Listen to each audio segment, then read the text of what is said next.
2,600 miles behind the International Space Station. And just coming into the daylight portion of this orbit around the Earth over the South Pacific Ocean, about 136 miles above it. We'll be catching up to the International Space Station over the next 11 hours and 13 minutes before it's scheduled to dock with the station at 10:30 p.m. Central Time tonight. Next activity to watch for on the to-do list is boost burn, which is an engine firing that will refine the Dragon's path to the International Space Station. That's just under 3 hours away now, coming up at 2:08 p.m. Central Time.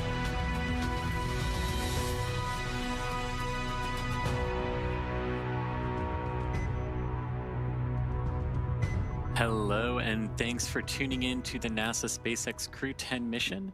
I'm Chris Gebhardt with SpaceX Communications, and I'm joined by NASA's Anna Schneider. We are just a couple of hours away from the final approach and docking of Dragon to the International Space Station after a picture-perfect liftoff from the Kennedy Space Center yesterday. Overall, this will be Dragon's 46th visit to the International Space Station and its 14th human spaceflight mission to the orbiting lab, including the Demo 2 test flight, the 10 NASA Commercial Crew Program rotation flights, and 3 Axiom Space private astronaut missions. Now, looking back over the last 27 hours, launch day preparations started Friday, March 14th for our crew members. About 4 hours prior to launch, the crew completed their final medical checks before joining the SpaceX team to get into their spacesuits. After suit up in the NASA Operations and Checkout building, the crew walked out, waving some final farewells to their family and friends waiting outside. And then the next destination for the crew was the launch pad. It was a short ride to Launch Complex 39A, where the Falcon 9 and Dragon spacecraft were waiting for them. And then 2.5 hours prior to launch, the crew ingressed or entered Dragon, walking over that crew access arm, enjoying some last views of the Space Coast in Florida, and then heading into the White Room and then into the spacecraft Endurance. I love this view when the seats rotate. It's how you know you're getting close to launch, especially right before that hatch closure there. And then the moment we all waited for on Friday, Falcon 9 lit its 9 Merlin 1D engines and lifted off from Launch Complex 39A, where so many humans have left the planet Earth from the Apollo and Shuttle and now the Dragon programs.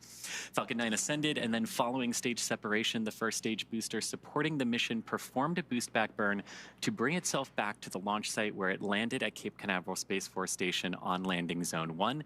And then a couple of minutes after that, we had a good orbit insertion of Dragon, followed by spacecraft separation. And Anna, for me, it's always great to see Dragon flying free in space. Yeah, it was great, and it was about a 9-minute ride to orbit from liftoff and then until that stage separation and when it was flying free. So then about 45 minutes after liftoff, Dragon executed the first major burn known as the phase burn, which is performed at the first apogee or highest point of the initial orbit and raises Dragon's perigee or lowest point to a higher altitude.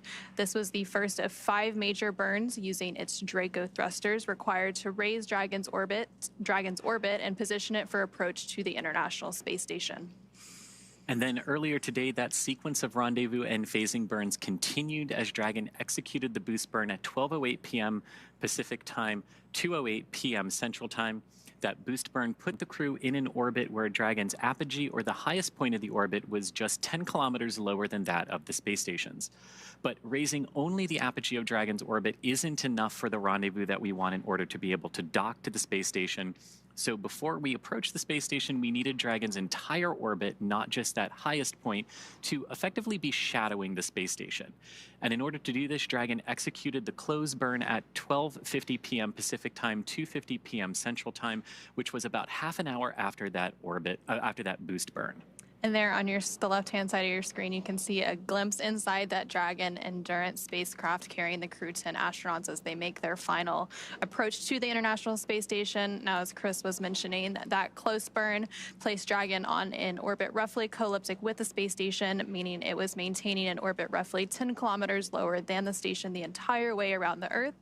And again, that's in contrast to only being 10 kilometers lower than the station during Dragon's apogee, or the highest point in its orbit, which is achieved by the boost burn beforehand. After that, Dragon performed a mid-course out-of-plane burn to fully align its orbital track to match that of the space stations, and that burn took place at 1:34 p.m. Pacific, 4:30 p.m. Eastern. More than an hour later, at 2:25 p.m. Pacific, 4:25 p.m. Central, Dragon executed the fourth maneuver known as the transfer burn, and this is where Dragon raised its apogee, or highest point of its orbit, to just 2.5 kilometers lower than the space station. And then Dragon rounded everything out with a final co-elliptic burn at 3:19 p.m. Pacific time, 5:19 p.m. Central time, to once again maintain a constant lower orbit than that of the space stations, this time just 2.5 kilometers below the orbiting laboratory. And this final burn was shorter than the rest, lasting just about 30 seconds. And now, as we enter the approach phase, SpaceX flight controllers, which you can see there on the left-hand side of your screen, will work in tandem with the NASA team in Houston, which is on the right-hand side of your screen, to maneuver Dragon Endurance to the proper attitude. They will initialize the navigation sensors used for the methodical approach to station. They'll also activate and test out a number of systems on Dragon, including the bidirectional communications with the station using the C2V2 system. Now, C2V2 stands for Common Communications for Visiting Vehicles. It basically sets up a data stream from Dragon to the station, giving another path for Dragon telemetry to come to the ground, and also providing an additional command capability to astronauts aboard the station. And that brings us to essentially where we are now. So looking a little bit ahead in our timeline, at approximately 7:35 p.m. Pacific time, 9:35 p.m. Central, Dragon's Draco thrusters will fire for the approach initiation burn. Now, this burn will take place when Dragon is about 2.5 kilometers below the space station and about 7 kilometers behind it and still catching up with the station. And the approach initiation burn will bring Dragon to a point about 400 meters or a quarter of a mile directly below the space station. A small burn after that, called the approach initiation mid-course burn, is planned for about 25 minutes later at 8:05 p.m. Pacific, 10:05 p.m. Central. And all of these maneuvers will also move Dragon inside one of two checkpoints around the station that requires a set of go and no-go polls from different control teams. This first checkpoint is called the approach ellipsoid, or as you might hear it called out over the nets, AE. And the approach ellipsoid is an imaginary shape measuring 4 kilometers by 2 kilometers by 2 kilometers, and it's essentially a large three-dimensional oval around the space station. Now, before controllers give Dragon permission to move inside the approach ellipsoid, the spacecraft will also be on what's known as a 24-hour safe trajectory. And all this means is that if for some reason the Dragon spacecraft should lose the ability to control itself, it would be at least 24 hours before the trajectory of those orbits would move Dragon inside the approach ellipsoid. And we're now about 2 minutes away from that approach initiation burn, so we will be standing by for that. But as we continue to move on, after Dragon arrives at the 400-meter below station point, that will be known as waypoint 0, and that will be the first checkpoint during our approach. And the vehicle can hold here at 400 meters, but if all of its systems check out, Dragon then can continue its approach to waypoint 1, and Dragon's move from waypoint 0 to waypoint 1 will swing it up and out in front of the station, arriving at a distance of approximately 220 meters. At this point, it will be on what we call the docking axis, which essentially means it is directly in front of the Node 24 docking port. And just before arriving at waypoint 0, the NASA and SpaceX teams will conduct another go-no-go poll for Dragon, this time to move inside the keep-out sphere, which is another checkpoint that consists of an imaginary sphere around station with a radius of 200 meters. Flight controllers use this to monitor all arriving and departing vehicles, and this is another chance to confirm all of the guidance, navigation, and control systems are working correctly on Dragon before moving closer to station. It carries a similar requirement on the orbital trajectory that if Dragon were to somehow lose control of its thrusters, it and the space station would be safe for 4 orbits, or about 6 hours, rather than the 24 hours required to enter the approach ellipsoid. And then once Dragon has approval to move inside of the keep-out sphere, it will move from waypoint 1 in toward waypoint 2, which is just 20 meters in front of the station. Once Dragon is 20 meters away at waypoint 2, the spacecraft will begin focusing on aligning its docking systems with the International Docking Adapter. Shortly after that, we should hear a call out for CHOP, which stands for Crew Hands Off Point, a little less than 30 seconds before docking, when Dragon is just a few meters from the docking port. And at that point, any abort would have to be done automatically by Dragon. Now, after that, it will be the grand arrival for our crew on the space station, where Dragon will fly in and make contact with that international docking adapter, giving us first what we call soft capture. The soft capture ring will then retract until sensors indicate it's time for 12 hooks to drive into place to give us that hard dock and hard capture between the two vehicles. And now that approach initiation burn is currently underway. It began about 40 seconds ago, so we are in that approach initiation burn. So the Dragon's 16 Draco thrusters that it has on it, some of those are firing to complete that burn. And then to round out the process to dock, once hard capture is confirmed, the station crew, namely NASA astronaut Butch Wilmore, will manually pressurize the vestibule or the area between the Dragon hatch and the station hatch. Meanwhile, umbilicals that provide audio, data, power connections from the station to Dragon are put in place, and then it's time for leak checks and hatch opening, which is currently timelined to come about an hour and a half after docking. And again, that approach initiation or AI burn is still ongoing. We're about a minute and a half into that burn taking place. And just before that burn started at about 7:08 p.m. Pacific, the flight controllers gave the go, no-go for that. SpaceX on the big loop. Approach initiation maneuver complete and nominal. If desired, please review your impulsive retreat recovery cue cards.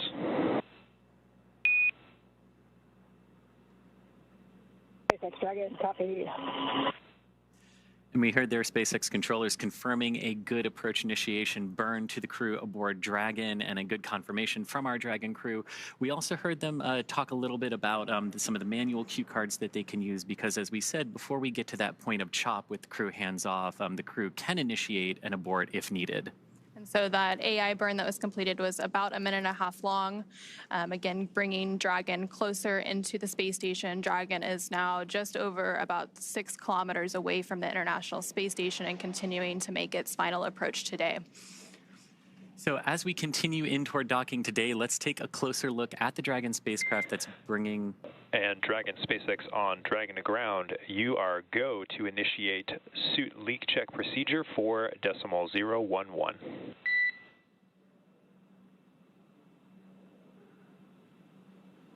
Dragon copies, we're in for decimal 011.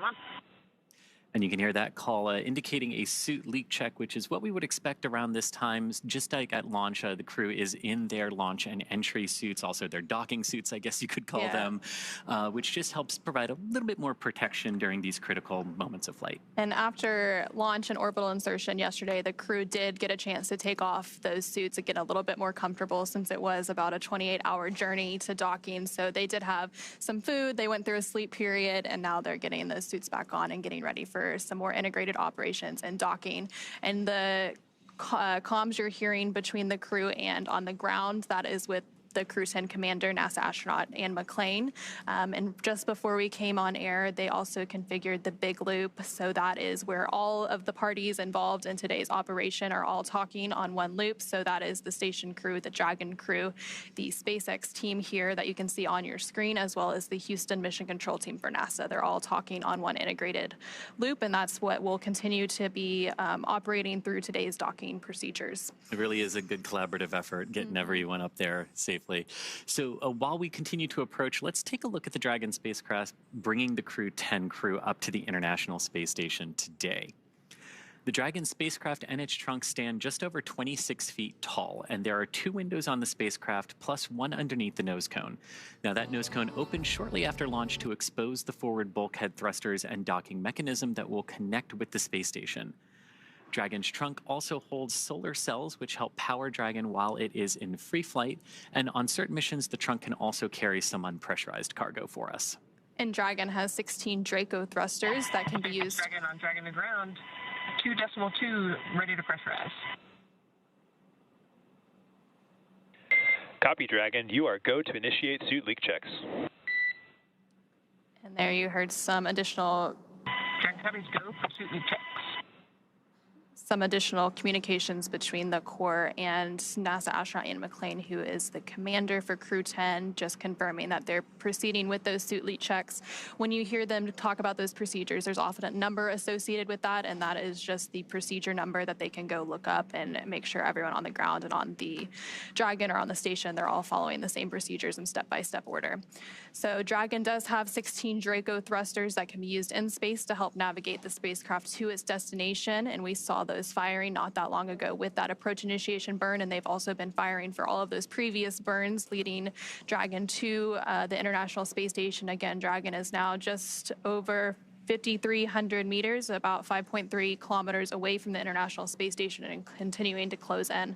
But those 16 Draco thrusters don't include the 8 Super Draco thrusters, which can be used for an abort, but they are no longer active once the crew is in orbit. That's right. And with that crew, speaking of, Dragon has definitely played a significant role in advancing our future in space by safely transporting crew to and from the space station. There are currently 4 Dragon spacecraft supporting human spaceflight missions to and from the station.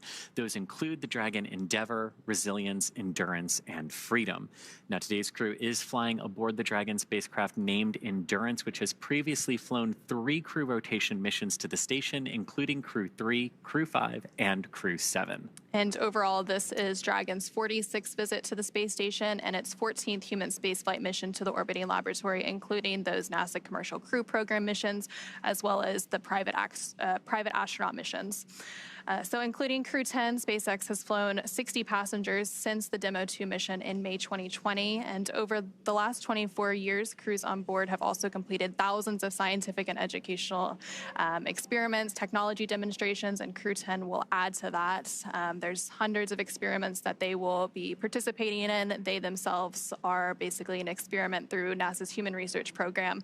A lot of data is captured on how humans react in space and all of the different body systems. And I know Remembers is actually part of the Human Research Program CIPHER experiment, which is a relatively new investigation that includes a suite of experiments on all of the human body systems, and it's a very integrated approach. So they will be contributing to that along with many others. Yeah, and like you said, about 200 experiments for Crew-10 while they are up there. Some of my personal favorites are a material flammability test for future spacecraft designs, as well as, engaging with students via ham radio experiments and using the station's hardware as well to help us experiment with lunar communications, which is pretty fun to think that we can use commercial off-the-shelf technology with the space station to see what it's going to be like to talk to each other and talk back on the moon. SpaceX Dragon on Dragon the ground, 4 nominal suits. Copy, Dragon. We see the same. And that is a good call there that you just heard from the crew on board Dragon to the core. And confirm we're clear to... And Dragon, I did not copy your last word. Please repeat. Yeah, just confirm we're go to open visors at this time. Affirm. Go to open visors. And you could hear that exchange between the crew on board Dragon Endurance and our core officer here at SpaceX Mission Control, core standing for the Crew Operations Resource Engineer, confirming good suit leak checks ahead of docking operations today, and the crew able to open their visors there and breathe Dragon's normal cabin air as they continue on into their approach today. Now, we were talking a little bit before that about the science experiments that they're going to be doing. So overall, more than 200 experiments for this crew across multiple disciplines, including life and physical sciences, advanced materials. I mean, really, it's kind of hard at this point with 24 years of continuous occupation of the space station to think of any facet of our life that the station and the science that it's enabled hasn't touched. And the International Space Station is actually going to approach a very important milestone later this year. It'll be the 25th anniversary of a continuous human presence, which is absolutely crazy to think about. So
machines to test lunar technologies right here on Earth and in the sky above us.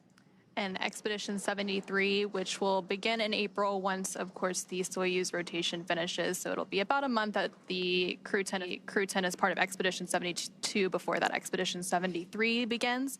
But during that expedition, they will conduct a material ignition and suppression test, or SOFI-MIST for short, testing material flammability and in microgravity. And this research could improve fire safety on future missions, contributing to models used to select materials for space facilities and helping to determine the best ways to extinguish fires in space. And so Dragon is now less than 4,000 meters away from the International Space Station, continuing to close in on its target, a little less than 4 kilometers. The next milestone that we are expecting is possibly that AI, or approach initiation mid-course burn. We were expecting that about 25 minutes after the approach initiation burn, and that approach initiation burn took place about 10 minutes ago at 7:35 p.m. Pacific. So we might have that mid-course burn in about 15 minutes. And then after that, a lot of the events will happen pretty soon after that. We'll get all to the waypoints and all through that. And then we'll have docking, hatch opening, and welcome the crew on board. After hatches opens, there will be a brief welcome ceremony to welcome the crew on board. It will actually be joint welcome and farewell ceremony for Crew-9, since Crew-9 will be departing in just a few days from now and bringing an end to their mission and returning back to Earth as well. And with Crew-10's arrival on the space station, it will bring the total number of people living and working on that orbiting laboratory up to 11. There are 7 crew members currently on board. And as you mentioned earlier, part of those 11 crew members in that joint welcome farewell ceremony will be the Crew-9 cadre of NASA astronauts Nick Hague, Butch Wilmore, and Sunny Williams, alongside Roscosmos cosmonaut Alexander Gorbanov. Now, the Crew-9 astronauts will bring, the Crew-9 astronauts, this basically allows them to come home, right? Because we like to do direct handovers between our crews to help get familiarized with the International Space Station right when they get up there. So one of the things that they will be doing is helping the Crew-10 crew get up to speed on those emergency procedures on board the space station. And then when NASA and SpaceX teams determine that weather is ideal for splashdown around Florida, the members of the Crew-9 crew will board their Dragon spacecraft for their return to Earth. And as you mentioned a little bit, those direct handovers that we're going to see between Crew-9 and Crew-10, so those handovers between crews, allow for a continuity of the activities on the International Space Station and also help to ensure that continuous U.S. presence on the space station. Again, we just mentioned that the International Space Station has been continuously occupied by humans for over 24 years now, approaching that 25-year mark in just a few months. And so in a few weeks, NASA astronaut Johnny Kim, along with his Roscosmos crewmates, will join the on-orbit crew. And then shortly after that, we will see the departure of the Soyuz MS-26 spacecraft that will return NASA astronaut Don Pettit, along with his Roscosmos crewmates, home. And that will mark the commencement, or the beginning, of Expedition 73. And that expedition will then be led by the new space station commander, which is currently on board the Crew-10 spacecraft, so JAXA astronaut Takuya Onishi. And as Dragon continues to approach the International Space Station, we can see from the tracker there on your screen that they are both flying over the southern portions of Africa right now, about to swing out over the Indian Ocean. Yeah, and like yesterday was, as we launched, it's all about speed, right? Dragon and Falcon 9 gaining that velocity to get into orbit with each other. But and there we go. Look at that. That was a view from one of Dragon's cameras looking at the International Space Station. This is inside Dragon now, with Commander Ann McLean on your left and pilot Nicole Ayers on your right. You can see them taking a drink there from some of the water that they've got on board Dragon as they continue to monitor the approach to the International Space Station. Unlike some previous vehicles that we have, Dragon is very autonomous in how it approaches the ISS. So the crew is really monitoring and able to take manual command if they need to, but really just monitoring Dragon's progress as it approaches the ISS here today. And there's that view. Anna, I love this. And you can tell that Dragon is looking directly at the International Space Station, its target for today, as it continues to make its approach. So we have those great views there. And now that you have that Well, you did for a second have that map view of where the International Space Station was. So yesterday at the time of launch, which was at 7:03 p.m. Eastern, the International Space Station was flying off the west coast of Australia. So you can see now that they're trying to catch up to each other. They had those approximately 28 hours for Dragon to catch up to the International Space Station so that it can dock today. And you mentioned that catch up, and right before we started getting those great views, we were talking about how yesterday was all about an insane amount of velocity being added to Dragon by Falcon 9. But today, while those vehicles are still going very, very fast, it's a very, very choreographed ballet almost. The vehicles are going to be moving very slow in relation to one another. And that's just to make sure everything stays right on track and as safe as possible as we come in to dock with the ISS today. And as we were mentioning earlier, so along with that choreography, so we have all of those checkpoints along the way to docking. So we have those waypoints that Dragon can stop at. The flight controllers here in Hawthorne, as well as the mission control in Houston, can make sure everyone is okay. Dragon systems all look good for docking. Station systems all look good to receive the vehicle. So all of those checkpoints and waypoints along the way are important for both the teams in space as well as the teams on the ground to just make sure everything looks good, and then they can continue to approach on in. And as we can see, and as we can see here, we've got two of our crew members on screen, and I think that on the left is NASA astronaut Anne McClain, right? Yeah. So, well, for a second you saw NASA astronaut Anne McClain on the left, so she's the Crew-10 commander. But let's go ahead and take a little bit of a moment to introduce you to the crew. So NASA astronaut Anne McClain is your Crew-10 commander. She was born and raised in Spokane, Washington, and then NASA selected McClain as an astronaut candidate in 2013. Crew-10 is actually her second space flight after launching aboard the Soyuz MS-11 in 2018 and serving as a flight engineer on the International Space Station for Expedition 58 and 59. In total, she previously spent 204 days in space, completing 2 spacewalks that totaled 13 hours and 8 minutes outside of the orbiting laboratory. McClain is a West Point graduate and colonel in the U.S. Army. She's highly decorated and a Master Army aviator. She has more than 2,000 flight hours in 20 different aircraft. And McClain is also an avid rugby player and a former member of the USA Rugby Women's National Team. And I love, too, that she was actually on the space station when Dragon arrived for its Demo 1 mission.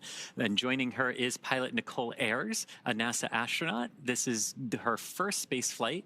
Nicole is a major in the U.S. Air Force and the first member of NASA's 2021 astronaut class. She is a graduate of the U.S. Air Force Academy in Colorado Springs, Colorado. And Ayers has served as an instructor pilot and mission commander in the T-38. The F-22 Raptor, leading multinational and multi-service missions worldwide. She has more than 1,400 total flight hours, including more than 200 in combat. Nicole also has a twin and was born in San Diego, California. And then this is the second mission to the International Space Station for JAXA, or Japan Aerospace Exploration Agency, astronaut Takuya Onishi. He previously launched aboard the Soyuz MS-01 mission in 2016 and spent 113 days in space as a flight engineer for expeditions 48 and 49. Onishi received a Bachelor of Engineering degree in Aeronautical and Space Engineering from the University of Tokyo and then embarked on a career in aviation. He was selected as an astronaut candidate by JAXA in 2009, and during his stay on the space station, he became the first Japanese astronaut to capture the Cygnus spacecraft in space. And while he's not training, Onishi enjoys flying, playing the saxophone, movies, and hiking. And last but not least is mission specialist and Roscosmos cosmonaut Kirill Peskov. The Crew-10 mission is also Peskov's first trip to the International Space Station. Before his selection as a cosmonaut in 2018, he was a co-pilot on the Boeing 747 and 767 aircraft for airlines Nordwind and ICAR. Assigned as a test cosmonaut in 2020, he has additional experience in skydiving and zero-gravity training.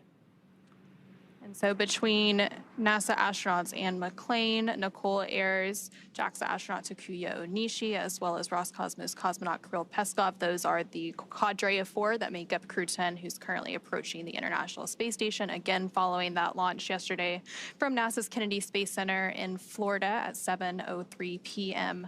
Eastern Time. So we recently did have that AI burn at around 7:35 p.m. Pacific. Coming up in about 7 minutes or so, we are expecting an AI mid-course burn. So that will be one of the final burns before we approach into the final stages of the docking process, and we reach that waypoint 0 expected about 20 minutes after that mid-course burn takes place. And as you can see here, these great views from the International Space Station, looking at the Japanese robotic arm, part of the Japan experiment module facility that's up there on board the space station, and gorgeous views of Earth underneath. Now, when Crew-10 arrives at the International Space Station, they will be joining the Expedition 72 crew. That is an expedition that's been in progress for a few months aboard the International Space Station. And then about a month or so after they arrive, a Soyuz crew rotation will take place from Roscosmos, bringing 3 new crew members up on that new Soyuz, and then the previous crew that departs on that Soyuz will mark the beginning of Expedition 73 on board the space station. Yeah, so when that Soyuz departs, NASA astronaut Don Pettit will return home, and then coming aboard a Soyuz to the International Space Station will be NASA astronaut Johnny Kim, along with their Roscosmos crewmates. And so again, we typically have those crew rotations take place about every 6 months or so, so they're long duration missions to the International Space Station. And there now on your screen, you're seeing a live view of just behind us, actually, the SpaceX Mission Control team in Hawthorne. So when we do hear those call-ups to Crew-10, those are typically coming from here with the core or the crew operations resource engineer.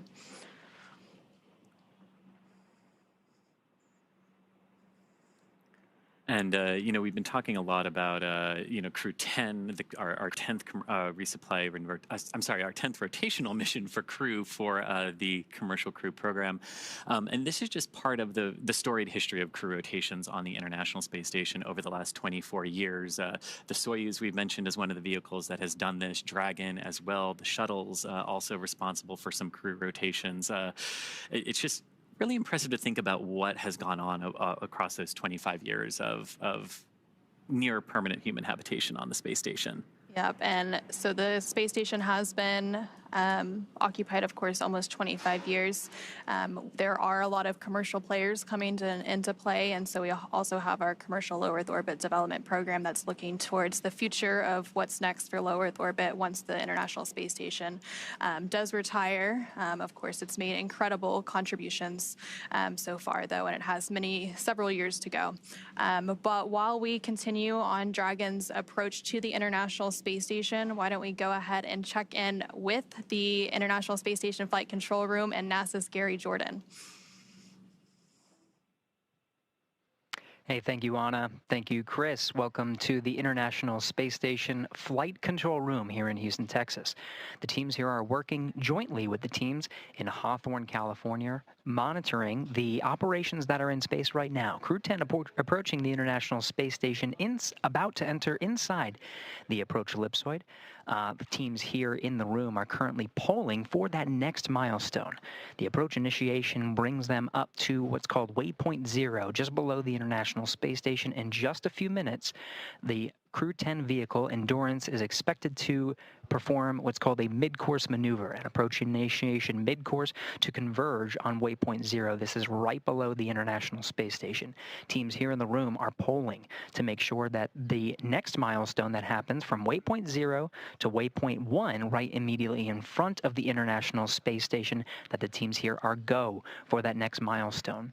When Endurance makes its way to waypoint 0, it will not pause. It will continue on to waypoint 1 right in front of the International Space Station. There are a couple of things that the teams here in the room need to check off to make sure that Crew-10 is ready for docking. The International Space Station's solar arrays are in what is called the feathered position. That means they are folded back and locked into a position that is minimally invasive, allows the station to draw power from the sun, but does not interfere with any of the docking and attitude controls that are necessary necessary to hold the station's position. Meanwhile, the Attitude, Determination, and Control Officer here in the room, called ADCO, is coordinating with the Russian colleagues and the Russian thrusters on the Russian side of the International Space Station to ensure that we are configuring the station itself for docking. Inside the International Space Station, the crew is preparing for Crew-10's arrival. Nick Hague is setting up his workstation for monitoring procedures, though the crew has the prime controls as a backup for the automated docking of Endurance to the International Space Station. As a safety precaution, Nick Hague is receiving that data through the Common Communications for Visiting Vehicles, or C2V2, a data link between Crew Dragon and the International Space Station, giving live telemetry and giving Nick Hague the ability, if necessary, to perform an abort if there were any contingency scenario, a scenario that Nick Hague himself is trained for. Butch Wilmore, NASA astronaut, will be preparing the hatches for opening once Dragon is docked to the International Space Station, slated for 11 p.m. Central Time tonight.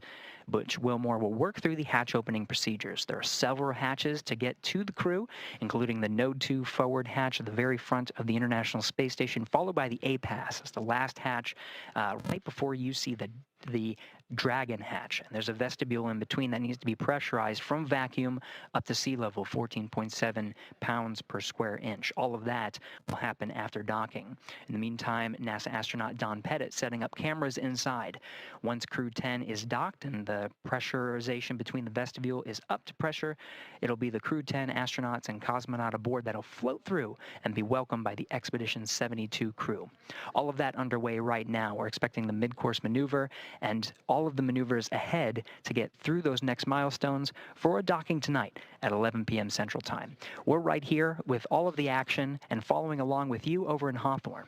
So for the next few steps and to follow Crew-10 and the astronauts aboard, let's go over back to Hawthorne with Anna and Chris. Back to you guys. Thank you so much, Gary. It was great to hear that update from the International Space Station Flight Control Room. During your update, we did hear that the approach initiation mid-course burn happened and it was completed. It was all good. I went as planned, and again, that burn was just to further fine-tune Dragon's path. And there you briefly saw a view from the International Space Station looking at Dragon as it makes its final approach to the International Space Station. So now coming up, once Dragon arrives at 400 meters below the station, it will be at what is known as waypoint 0, and that will be our first checkpoint during our approach, and the vehicle can hold there at 400 meters, but if all of its systems check out, Dragon can then continue its approach to waypoint 1. And Dragon's move from waypoint 0 to waypoint 1 will swing it up and out in front of the station, arriving at a distance of approximately 220 meters. And at this point, it will be on what is known as the docking axis, which essentially means it is directly in front of the docking port. And the crew are headed to the forwardmost port of the station today, the Node 2 forward, which is the forward-facing port. And Dragon has docked to Node 2, also known as the Harmony module, for all of the crewed missions so far, because that is where both of the International Docking Adapters, or IDAs, are located. And then once Dragon is only 20 meters away from the space station at waypoint 2, the spacecraft begins focusing on that final alignment of its docking systems with the International Docking Adapter. Shortly after that, we are likely going to hear a call out that says CHOP, which stands for the Dragon SpaceX on the big loop, mid-course maneuver complete. Trajectory has converged on waypoint 0.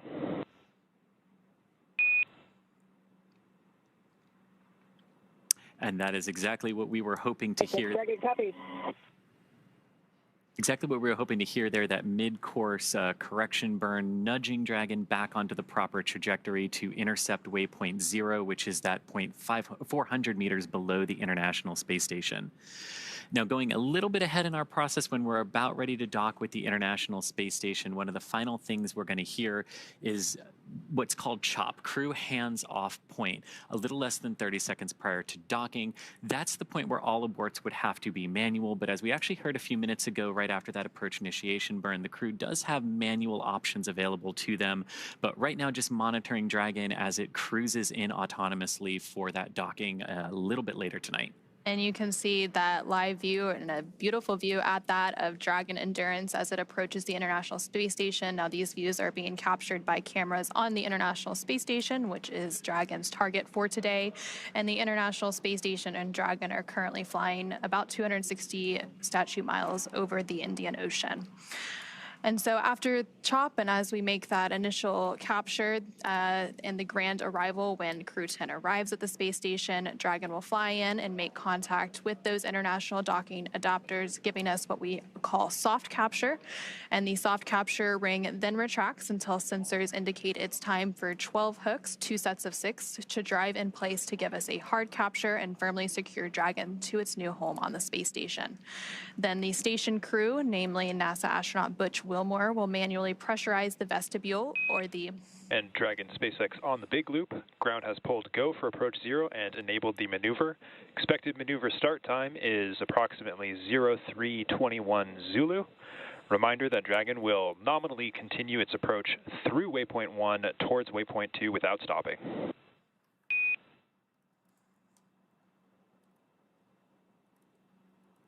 SpaceX Dragon copies the go for approach 0.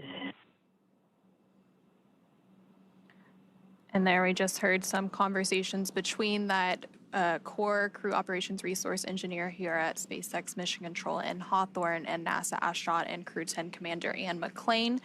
They were talking about approaching waypoint 0. They had that go, no-go poll. Again, those are joint polls between the SpaceX team in Hawthorne as well as NASA's team in Houston, just to verify that all systems on Dragon, all systems on the space station look good and they can proceed past that waypoint 0 that we were just talking about. And so once we do have that docking and we have that hard capture, they will begin the pressurization process of the vestibule, and that is the area between the Dragon hatch and the station hatch that was previously exposed to the vacuum of space. And then umbilicals that provide power, audio, and data connections from station to Dragon are put in place, and then there will be a series of leak checks before the hatches are finally open, welcoming Crew-10 aboard the International Space Station as part of Expedition 72. And that hatch opening is slated to take place about an hour and a half or so after we get that docking later today.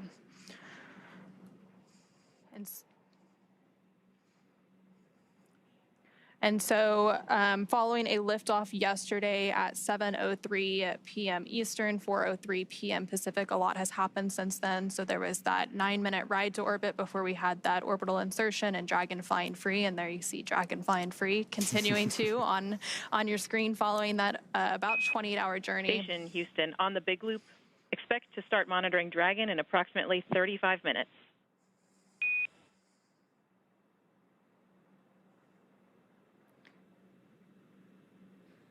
And there you heard some additional call-ups to the crew, this time to the International Space Station crew. Again, we mentioned earlier, they're all talking on what is known as the big loop. So all 4 parties that are involved in today's operation, so the Dragon crew, the Space Station crew, the SpaceX team, as well as the NASA team and their mission control, they're all talking on one loop. So that specific call-out was up to the Space Station crew because today we will have NASA astronaut Nick Hague monitoring Dragon's approach.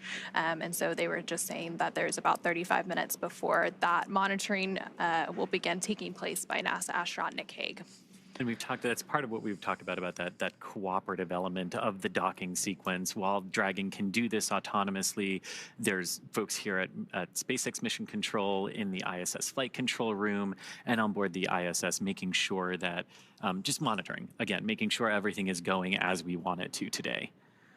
And you can see there, Dragon kind of exiting off the top of your screen. The camera will pick it up again there as Dragon goes over Earth there. You can see its nose cone opened up, and that you can see the forward docking adapter there, which is what is aimed at camera right now.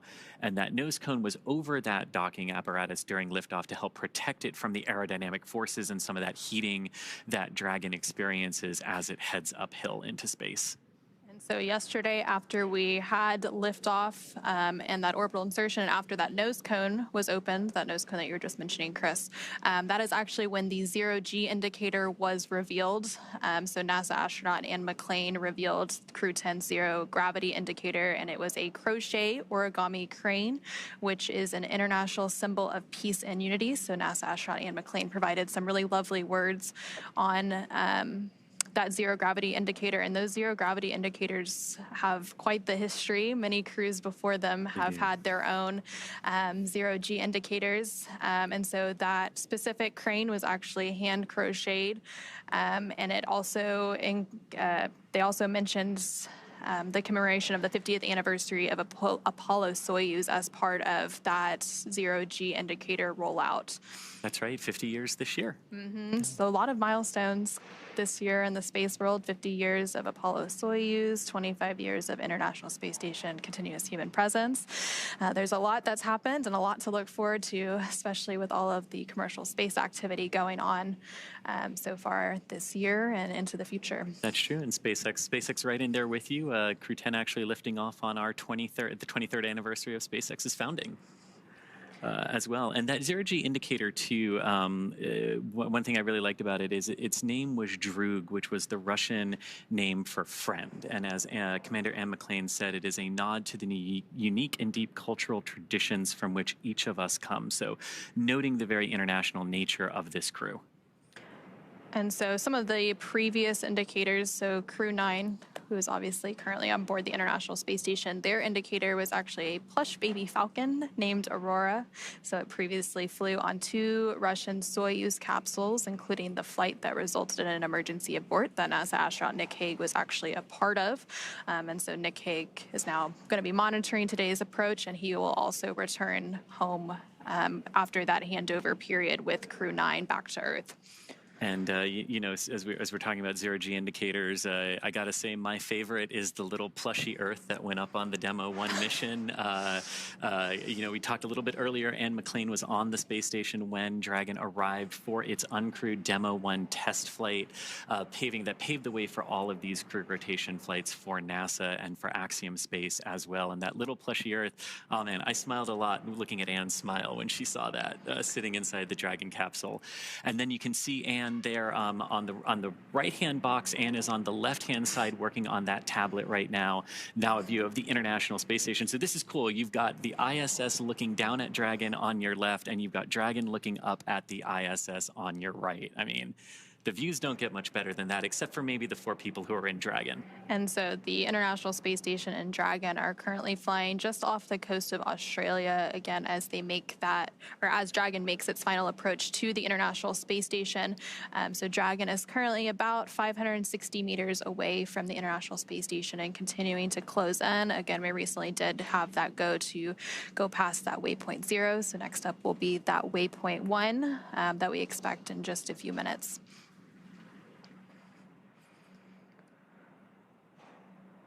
Yeah, and from that initial test flight that Dragon did in March of 2019, that was then followed in May of 2020. Kind of hard to believe we're also approaching the 5-year anniversary of Dragon human spaceflight missions as well this year. We had that Demo 2 mission with Bob Behnken and Doug Hurley launching in May of 2020 and coming back a couple of months later in August. And then we started those crew rotation missions for the Commercial Crew Program for NASA in November of that year with our Crew-1 crew and Dragon. And since that point, there's always been a Dragon at the International Space Station. And so we did mention earlier there are currently 4 Dragons that are active. So they're flying today on the Dragon spacecraft Endurance. And typically whenever there is a new Dragon, the crew gets to name it. And so we have Endurance, Resilience, Endeavor, Freedom. And Freedom, yes. And also, so we talked a little bit about the zero gravity indicator. The crew also works to design their mission patch ahead of each mission. And so that also dates back. It has quite a history with those mission patches. So the SpaceX Crew-10 patch was designed by the 4-person crew. They actually used AI for some initial inspiration, and then a human artist perfected the design. So it's a 10-sided patch with the Roman numeral X boldly in the center, representing the 10th operational flight of the Dragon spacecraft. And then on the patch, the Dragon has its wings out in full full flight.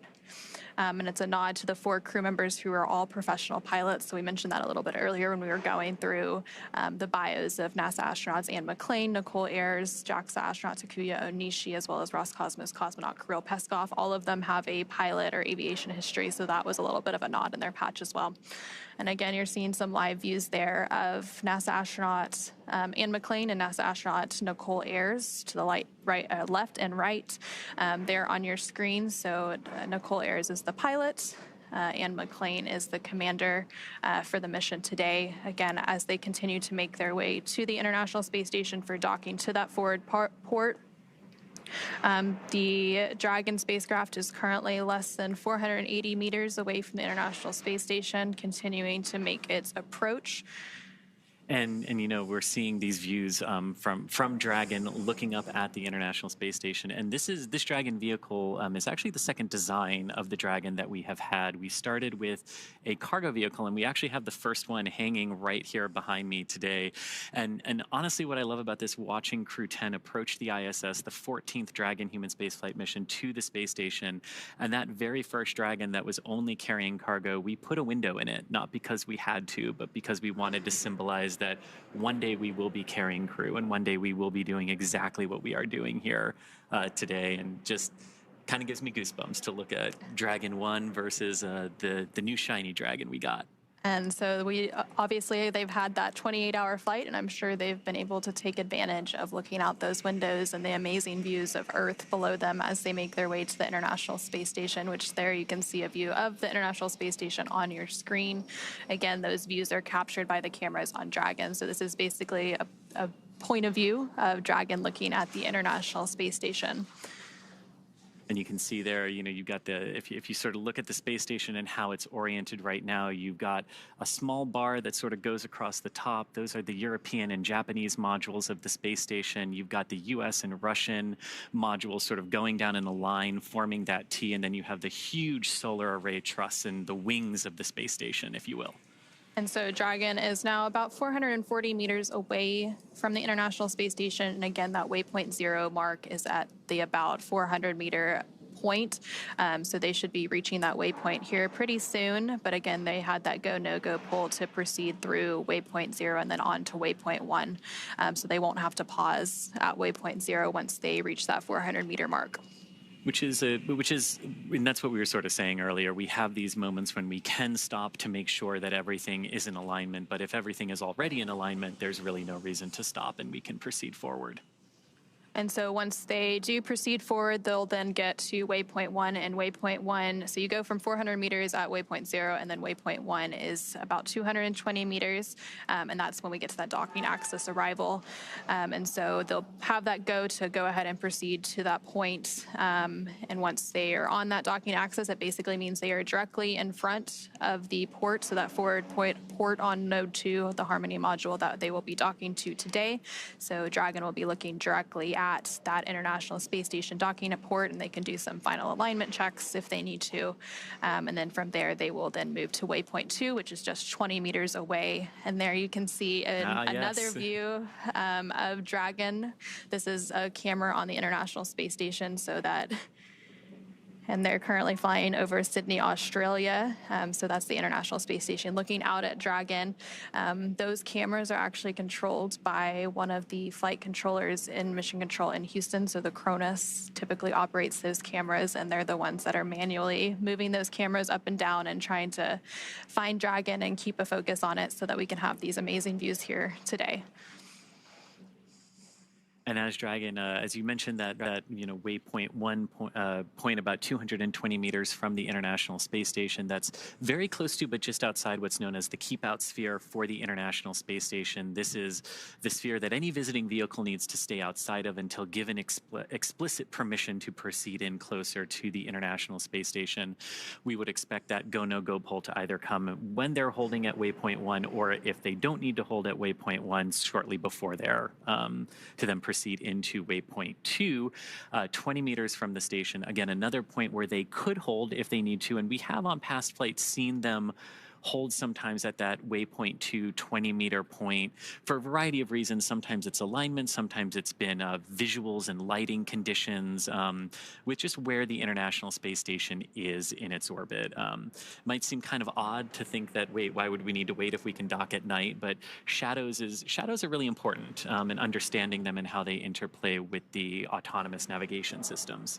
And so we're actually pretty close to that waypoint 0 mark. We're about 403 meters. So Dragon's about 403 meters away from the International Space Station. So just around that waypoint 0 mark that we've been talking about. Now Dragon will continue past that point and into waypoint 1, which is again that 220-meter mark. So it really is just a choreography that it follows throughout its final approach and docking today. And if you think about the overall trajectory of approach here, you can kind of think of it as like an airplane that's in the air, where you're directly underneath it, but then you can walk in front of it and up to its nose. And that's sort of what Dragon's going to do here, moving from waypoint 0 up to waypoint 1. So you were mentioning the keep out sphere. So that's one of those invisible boundaries.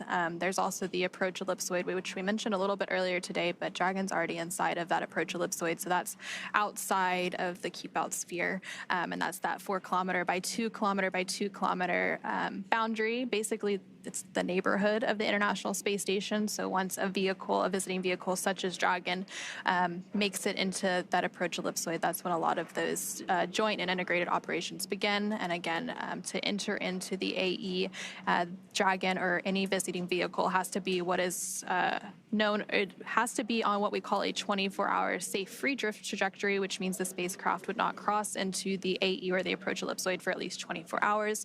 So when they do those go, no-go polls to proceed in that is one of the things that they're looking for, making sure that that the vehicle is safe and can proceed in. And so now we're going inside that next invisible boundary around the space station, which is that keep out sphere that we've been mentioning. And if you're just joining us here, some great views that are on your screen as Dragon is approaching the International Space Station, just inside of 400 meters now, passing waypoint 0. On the left-hand side of your screen is a live view from the International Space Station looking down at Dragon. You can kind of see it moving across the white clouds there, about to go over the blue ocean in the middle of the screen there. And then on the right, we did have some images of the International Space Station and some images inside of Dragon as well. But Anna, it never gets old looking at views of spacecraft silhouetted against Earth. And if we think these views are amazing, I just can't imagine what Crew-10 thinks of these views looking down at Earth from the Dragon spacecraft. So you did mention we were inside of waypoint 0. Dragon SpaceX on the big loop. Approach 0 has started and trajectory has converged on waypoint 1. Expect arrival at waypoint 1 at approximately 0347 Zulu.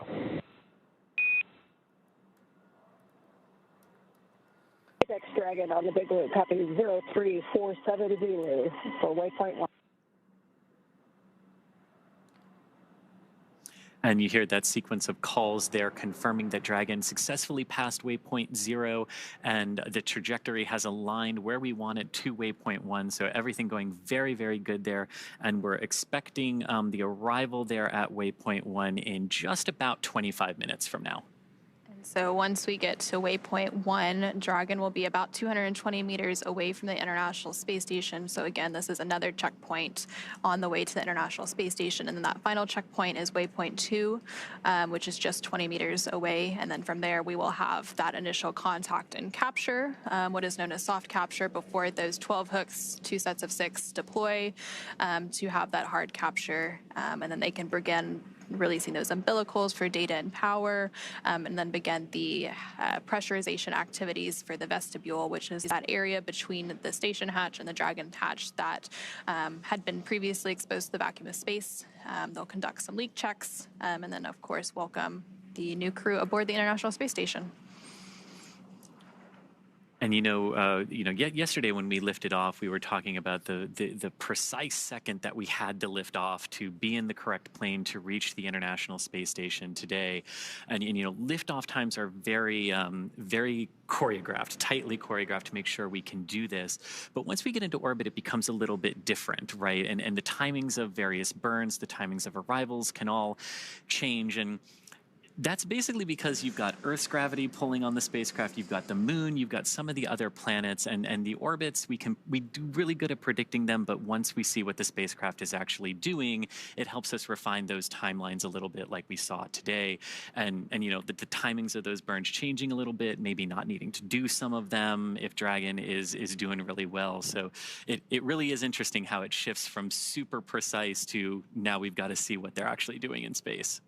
Typically, when we have a launch, we have what's known as a targeted docking window.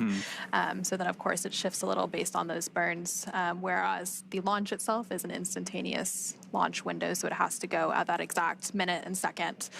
So again, yesterday's launch took place at 7:03 p.m. Eastern, 4:03 p.m. Pacific, and since then, Dragon has had about a 28-hour journey to make its way to the International Space Station.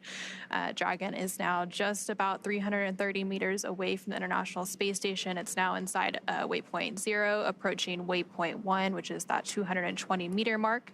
And then from there, it'll continue on and enter inside what is known as the keep-out sphere, which is that 200-meter boundary around the International Space Station before we have that docking.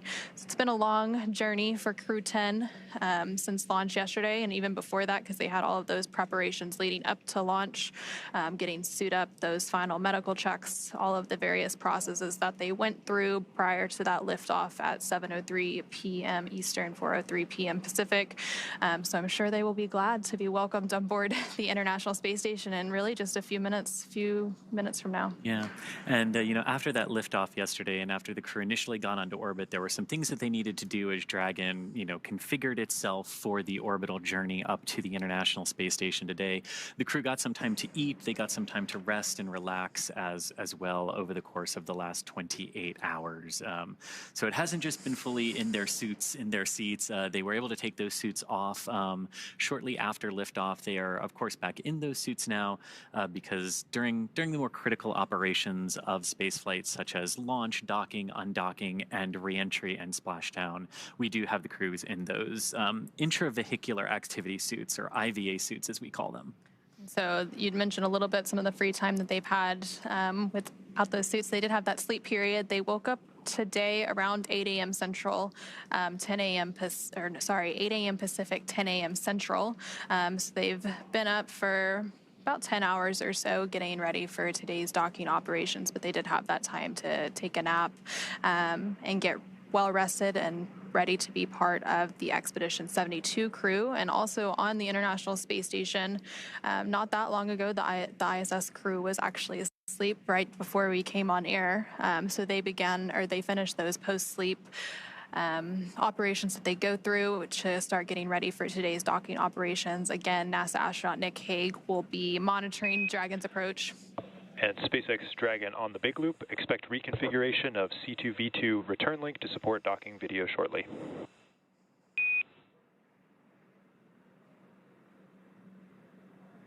SpaceX Dragon, copy.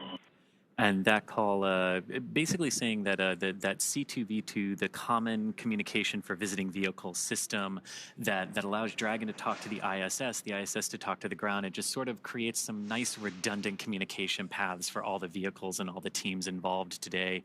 You know, that system was primarily configured for the initial approach of Dragon up to the station through waypoint 0, and we just heard them briefing the crew that they'll be reconfiguring that again for the docking portion.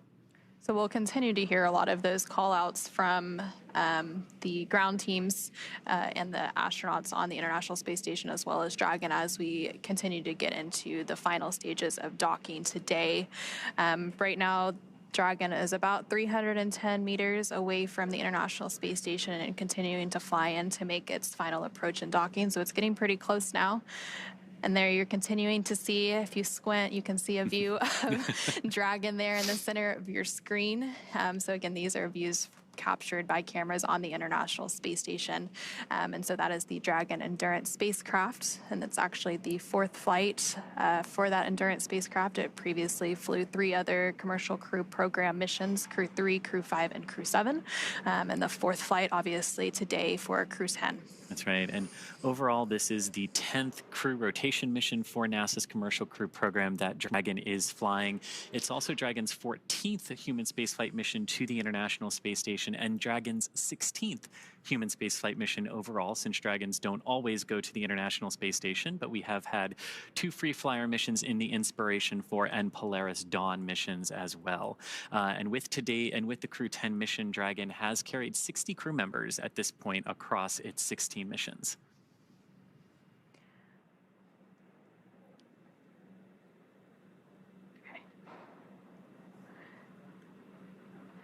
And so, yeah, Dragon has had 10 rotational missions, so that continues to be part of NASA's Commercial Crew program. We also have, of course, the Commercial Resupply Services, and we have the Commercial Earth Orbit Development Program working on potential future commercial space stations. So space is really becoming a commercial public-private endeavor. And you see that here as Dragon is docking to the International Space Station, obviously a government platform, but commercial partners bringing crew and cargo and things to the International Space Station. Again, once Crew-10 is on board the International Space Station, they will partake in a multitude of science experiments, technology demonstrations, all for the benefit of humanity. And so as Dragon continues to make its final approach to the International Space Station, now about 370 meters away, let's go ahead and turn it back over to NASA's Gary Jordan at NASA's Mission Control Center in Houston. Hey, thank you, Anna. We are following along on the action here. Now inside the approach ellipsoid, we are in what is called joint operations. Both teams in each of the flight control rooms here in Houston, as well as where you are, Anna, at the Mission Control Center over in Hawthorne, California, with the SpaceX teams, are operating by the same joint flight rules. They're working through the procedures step by step, doing go, no-go polls along the way to make sure that all teams are ready for the next steps. The teams here in Mission Control Houston are currently polling to make sure that we can pass waypoint 1 and go inside waypoint 2. When we pass waypoint 1, we're going to be inside what is called the keep out sphere. Now, when we cross that boundary, there are a new set of flight rules to abide by and a new set of conditions to make sure that the crew can proceed all the way to docking, currently scheduled again for tonight at 11 p.m. Central Time, 9 p.m. Pacific. So the station is continuing to prepare for the crew's arrival. As I mentioned before, the station's solar arrays are feathered. We did configure the station itself to be in the docking attitude, and teams here are working through the C2V2 system, the common communication for visiting vehicles, power cycling that and make sure that data is flowing between the two spacecraft, the International Space Station and Crew-10 Endurance, and that Crew-10, when it's on the docking axis right in front of the International Space Station going in towards the forward port, has a perfect view of the docking ring, of the docking port, the International Docking Adapter. And as it closes its way in, has all the data Dragon it needs. is transmitting docking camera video. Please confirm video and data updating in the Dragon docking monitor.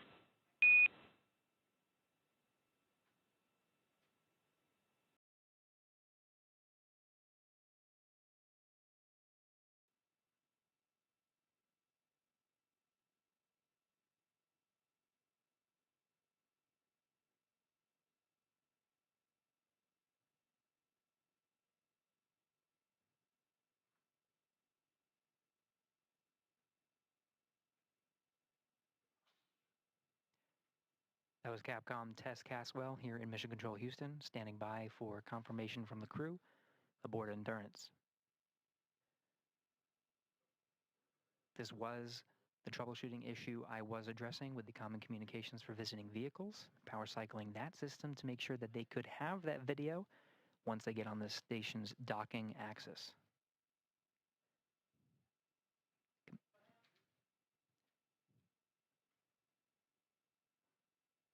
As we wait for crew confirmation, we are getting video from the International Space Station's external cameras. And Houston Station on the big loop, I can confirm I have good centerline camera. Station looks beautiful. Houston copies.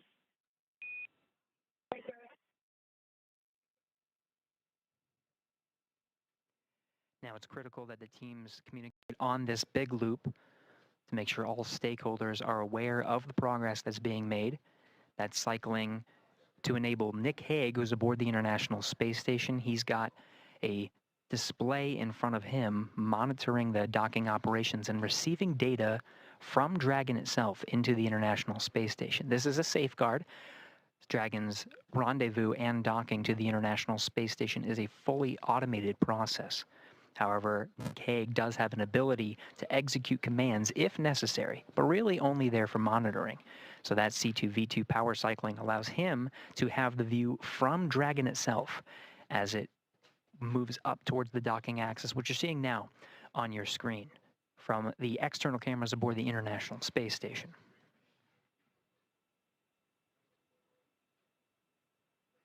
Hague monitoring Dragon's arrival, receiving data including range and range rate, making sure that Dragon is moving at the expected velocity, speed, position. Everything's positioned on board the International Space Station for docking. Again, the station itself at the docking attitude. Now again, the station teams here in the International Space Station flight control room polling to make sure that Dragon itself can proceed past waypoint 1 towards waypoint 2. Waypoint 2 being just 20 meters in front of the International Space Station's docking port. This will be inside the keep-out sphere. It is Nick Hague monitoring the operations from the International Space Station. Now, once it makes its way in to dock with the space station, it'll be NASA astronaut Butch Wilmore that is tasked with the responsibility of opening up the hatches and preparing the station to welcome the crew aboard Endurance. This includes opening up several hatches, including the Node 2 hatch and the APAS hatch, both of which are closed for the docking operations and cannot be opened until the docking is complete. He'll start venting air to make sure that the air is circulating properly through the pressurized mating adapter, and there's no pockets of carbon dioxide, just a safety procedure. When he's going to inspect the hatch, he'll be wearing goggles and gloves for safety measures. We'll cover all of that post-docking, but that'll be Butch Wilmore's responsibility. We'll also be getting camera views from inside the station. These were set up by NASA astronaut Don Pettit. The crew waking up and making sure on an early day aboard the International Space Station, much earlier than their typical day. In fact, their crew wake period was just after midnight Greenwich Mean Time, which is the time that they operate aboard the International Space Station. They were up and making sure that everything was prepared for Crew 10's arrival today.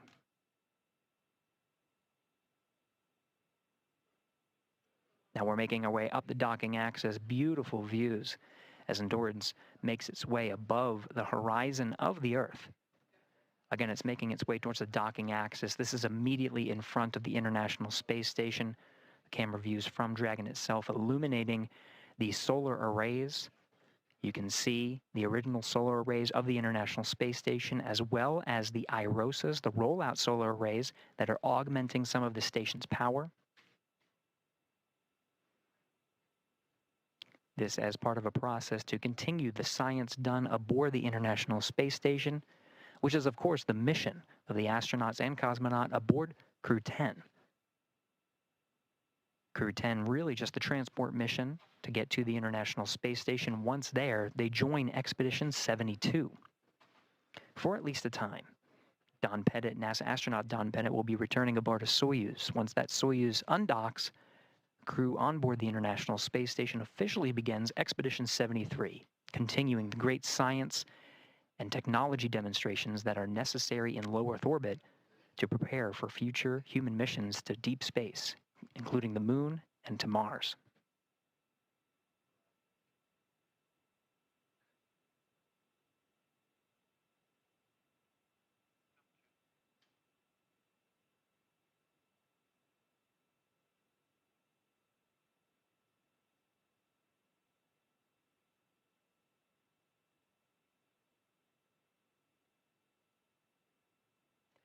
Camera views from inside Dragon Endurance showing displays that show some of the trajectory that is necessary to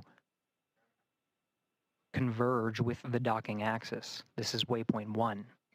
Now, when you see those displays, you'll see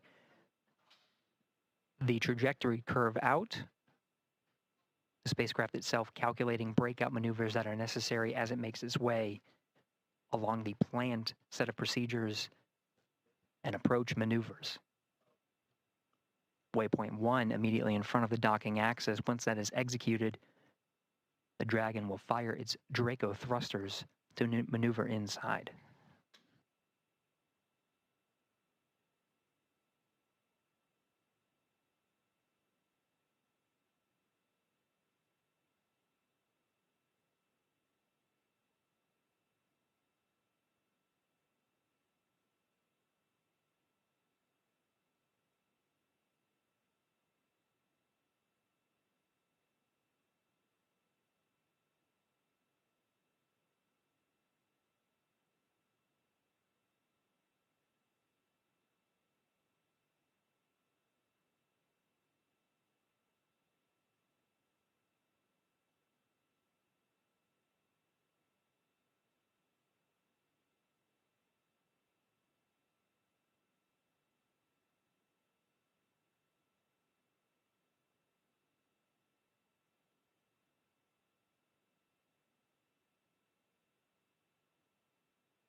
We're inside 6 minutes from the planned arrival of Waypoint 1, continuing to get these fantastic views provided from the International Space Station, as well as from inside Dragon itself. Commander Ann McLean, as well as pilot Nicole Ayers, you see positioned as the camera in between them, shows them in their launch and entry suits. We did hear before that they are allowed to bring up their visors through these set of procedures. Those suits are donned prior to joint operations, and they'll close their visors as part of the next dynamic phase, which will be the docking, which just as an added safety measure.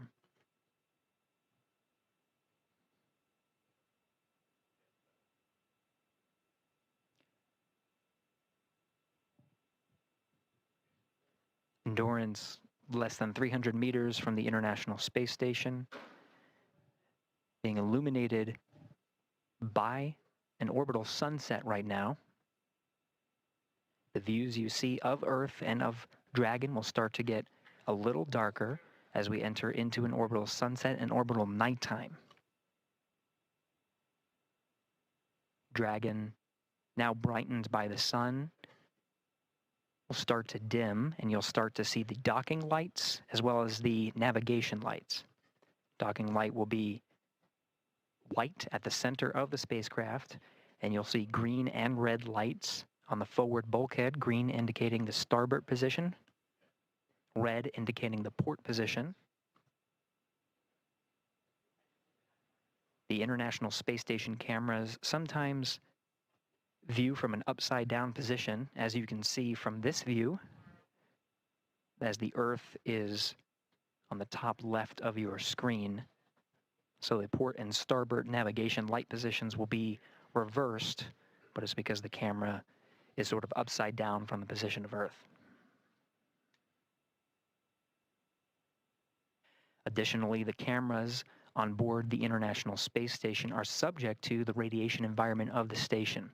Now, the station itself does receive a certain amount of radiation, but also a certain amount of protection from the Earth's atmosphere. As we are in low Earth orbit, 250 miles from the Earth is not terribly far. There's still a decent amount of protection, but there is a higher radiation environment. When we enter into an orbital nighttime, some of the cameras, you'll start to see some pixels, different colors on the camera. As we enter into an orbital nighttime, those pixels and different colors become a little bit more apparent. Those are from the radiation environment, the radiation damaging the pixels inside the cameras themselves.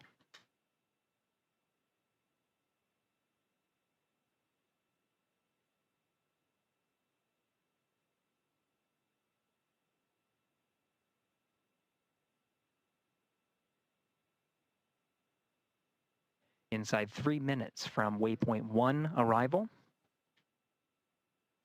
We do have a go to proceed past waypoint 1. So Dragon, what you'll see is not a pause at waypoint 1, but it should proceed towards the keep out sphere. You'll notice some of the views change throughout our coverage here. The feeds coming from Dragon, you can see illuminating the International Space Station. Those feeds provided Dragon, by ground SpaceX stations. On the big loop. Approach 1 and soft capture ring extension will begin shortly. Dragon will continue its approach to waypoint 2.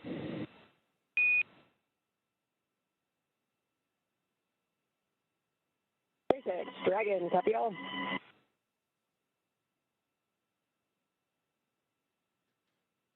And that relayed from the SpaceX core in Hawthorne, California, confirmed by the crew aboard Endurance. We are proceeding inside the keep out sphere.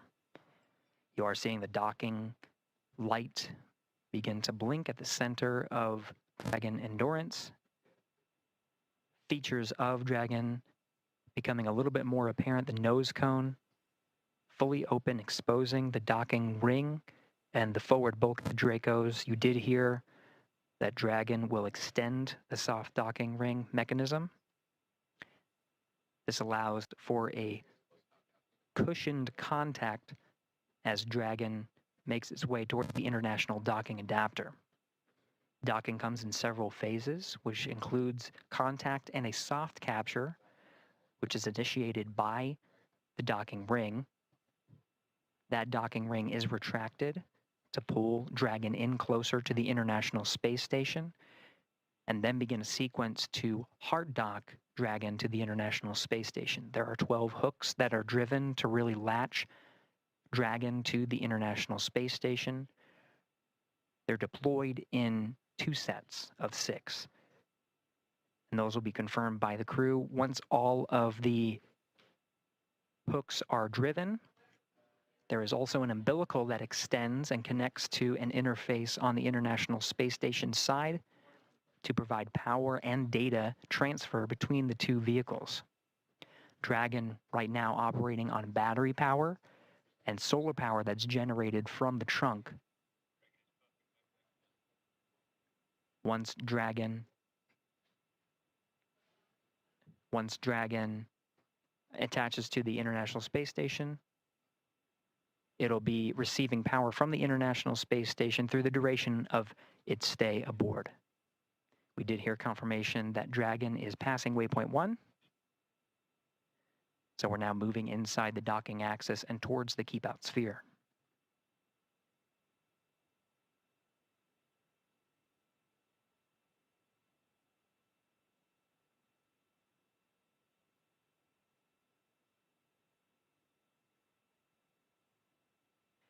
Now passing waypoint 1, Dragon Endurance heading towards the International Space Station. We're following along from here inside Mission Control Houston, working jointly with the teams in Hawthorne, California, to take us through the next series of steps, including crossing the keep out sphere and heading towards waypoint 2.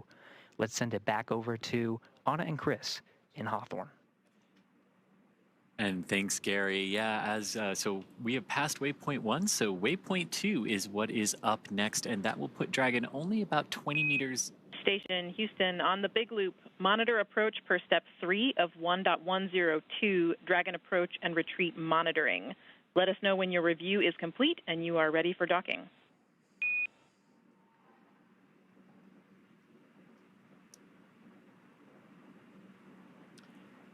You heard that. Station copies on the big loop, step 3, and I can confirm that review is complete and we're ready for docking. So that call there between the ISS flight control room and the crew on board the International Space Station. Houston copies. At waypoint 2, Dragon will hold for approximately 5 minutes. And you heard that call there indicating that the ISS... Thanks for the heads up. And the crew there are now ready for Dragon's docking to the forward docking adapter of the Harmony module of the International Space Station. Dragon approaching waypoint 2, which is the point about 20 meters from the International Space Station's forward docking adapter. And as we did just hear there, we are expecting Dragon to hold for about 5 minutes once it reaches that point.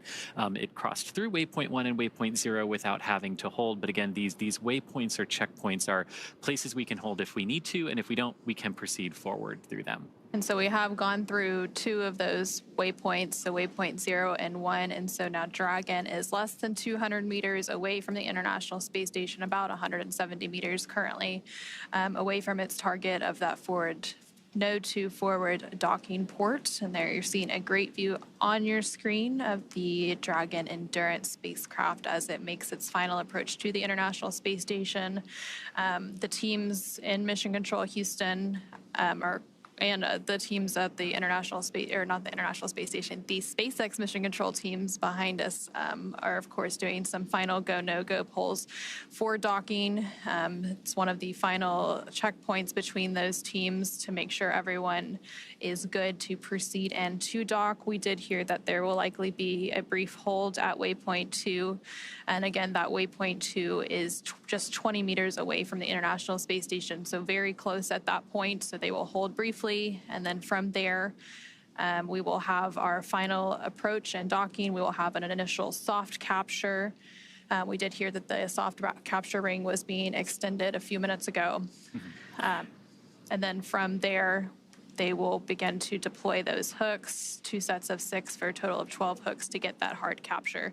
And during that final hold, that again, we're expecting around the waypoint 2 mark, which is 20 meters away from the space station. During that final hold, they can possibly wait for better lighting conditions. So the space station does have exterior lights and Dragon can dock in the dark. But of course, we go through an orbit every 90 minutes. So there's a sunrise and sunset every 45 minutes. So if they need to wait for a little bit of improvement in the lighting conditions, they can use that waypoint 2 hold opportunity to wait for things like that, ensure final alignment, ensure everyone is good to go for that final approach and docking. And as we could see right there, right before we switch to the inside view there, that's a great view on the outside. You can see that we're passing into an orbital sunset here, so approaching orbital night. And you can see how that lighting is very different on board the International Space Station. But what I love about that view, too, is you can see the forward navigation strobe light from Dragon illuminating the forward element of the International Space Station where it will be docking just a few minutes from now. But of course, approaching waypoint 20. This is a view now from the International Space Station looking at Dragon. You can see the white navigation light indicating the center of the docking alignment axis there. And the green light that you see is the starboard navigation light. So just helping the folks on the International Space Station keep track of Dragon's orientation there. And the red one that just came into view is for the port side orientation. And I really love this too as we get into orbital night as we're approaching the space station, because we're probably going to see Dragon's Draco thrusters pulsing, and that's always a sight to behold in orbital night. And so Dragon and the International Space Station. Soft capture ring extension complete.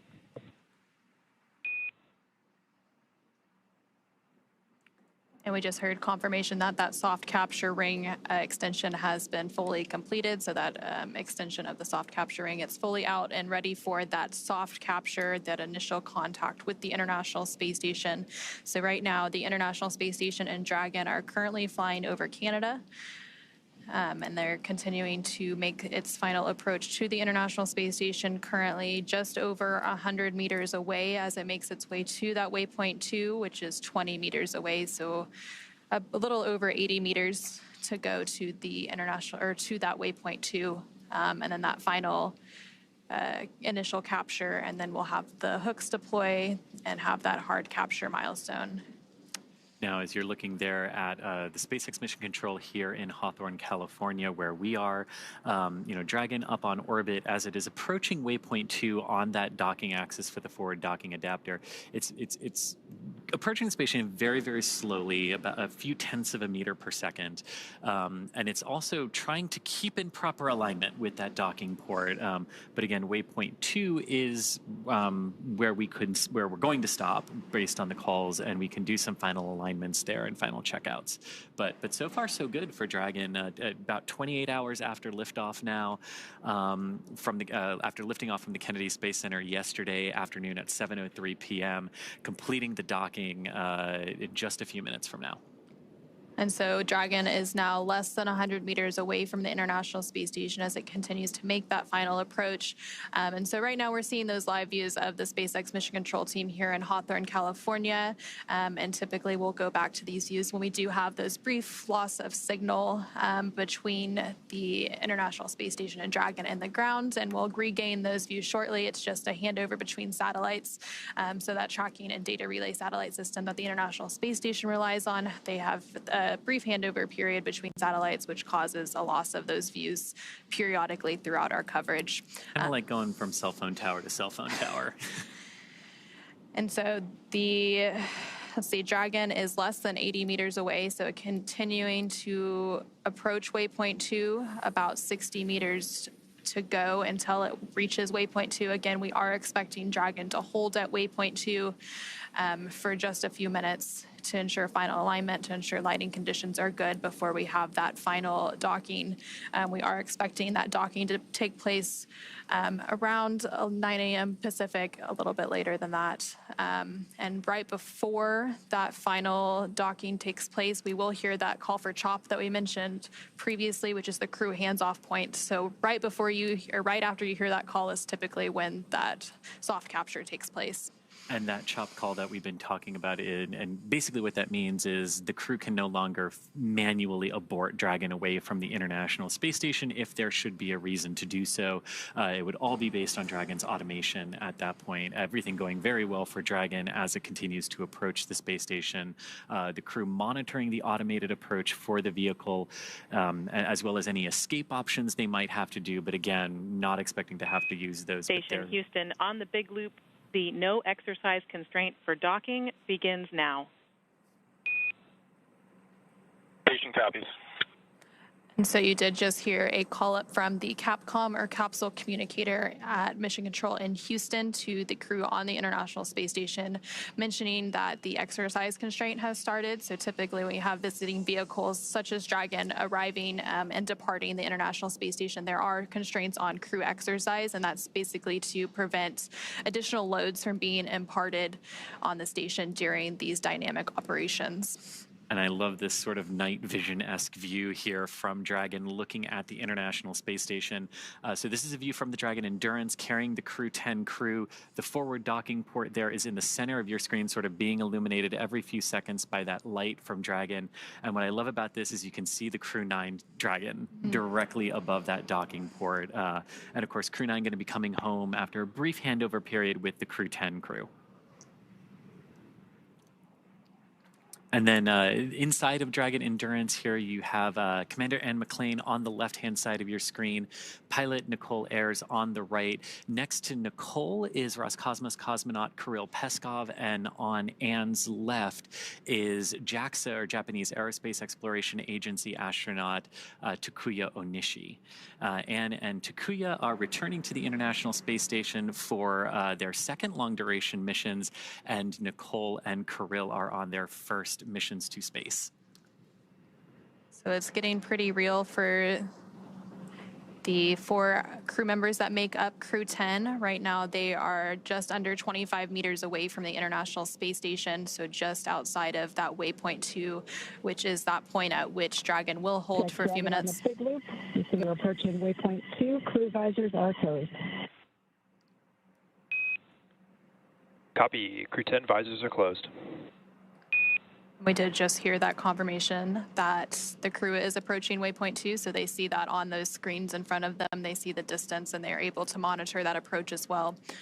And this is great because you can see Dragon's Draco thrusters firing here. You've got the red and the green navigation lights as well as the white one, but all those little flashes and pulses that you're seeing around the vehicle are the thrusters, keeping that alignment as we continue to approach waypoint 2, 20 meters from the ISS, where again, we are expecting to hold for a few minutes up. And you can see we're really getting close, considering now we're really illuminating that forward docking port with Dragon.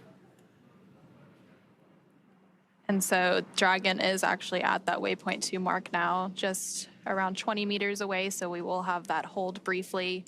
And recently, the team in Mission Control Houston did conduct their final go, no-go poll as well for docking. SpaceX on the big loop. Dragon is holding at waypoint 2 for Dragon Eye assessment.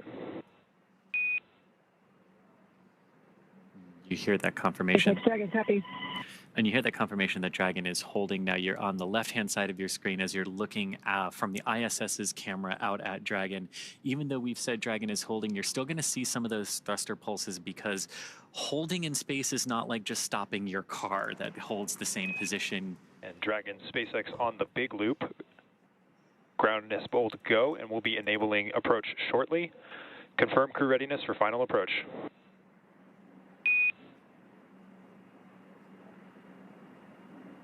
SpaceX Dragon, Crew-10 is ready for final approach. And that is great words there to hear from SpaceX Mission Control. Resume has been commanded. Reminder, once Dragon is inside the crew hands-off point, retreat and breakout are not permitted. Copy. And Anna, here we go. So we did just hear that they have the go to resume final approach, so that we had that brief hold completed at waypoint 2, which was just 20 meters away from the International Space Station. So Dragon will now resume its final approach and finish its fly into the International Space Station's Node 2 forward docking port. And we heard Dragon is in approach 2.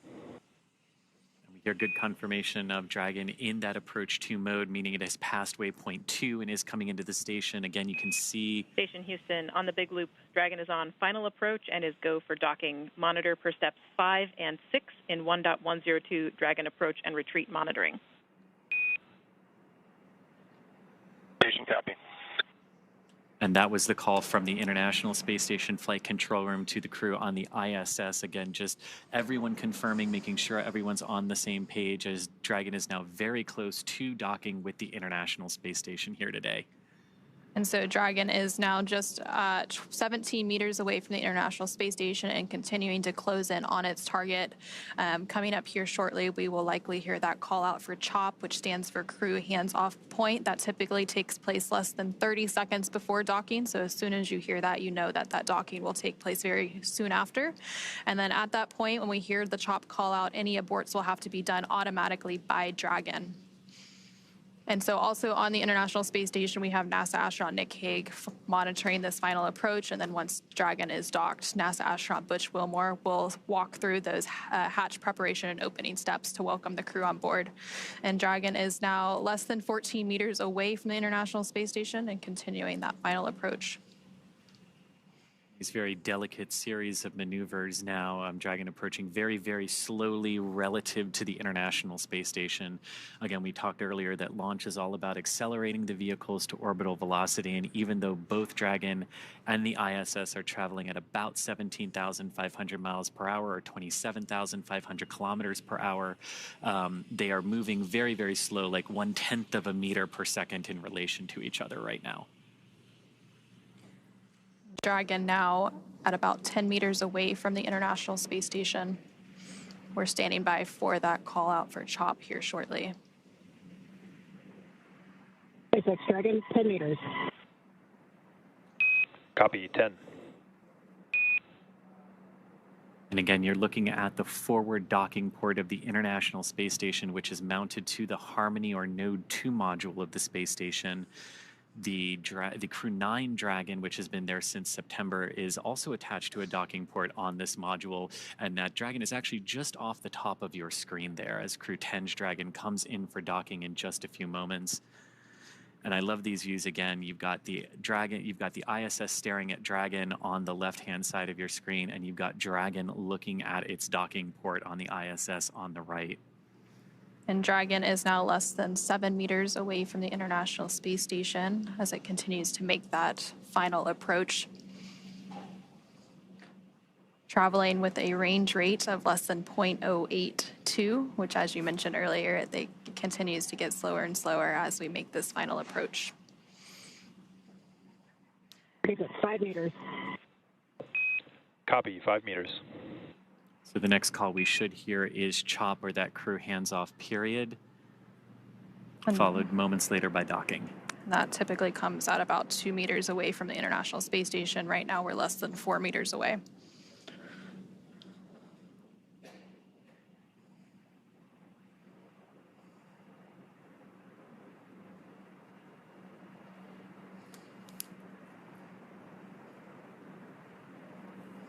Less than 3 meters away. 2 meters, please hands off. Copy, hands off. There is the chop call. Standing by for initial contact of Dragon to the International Space Station.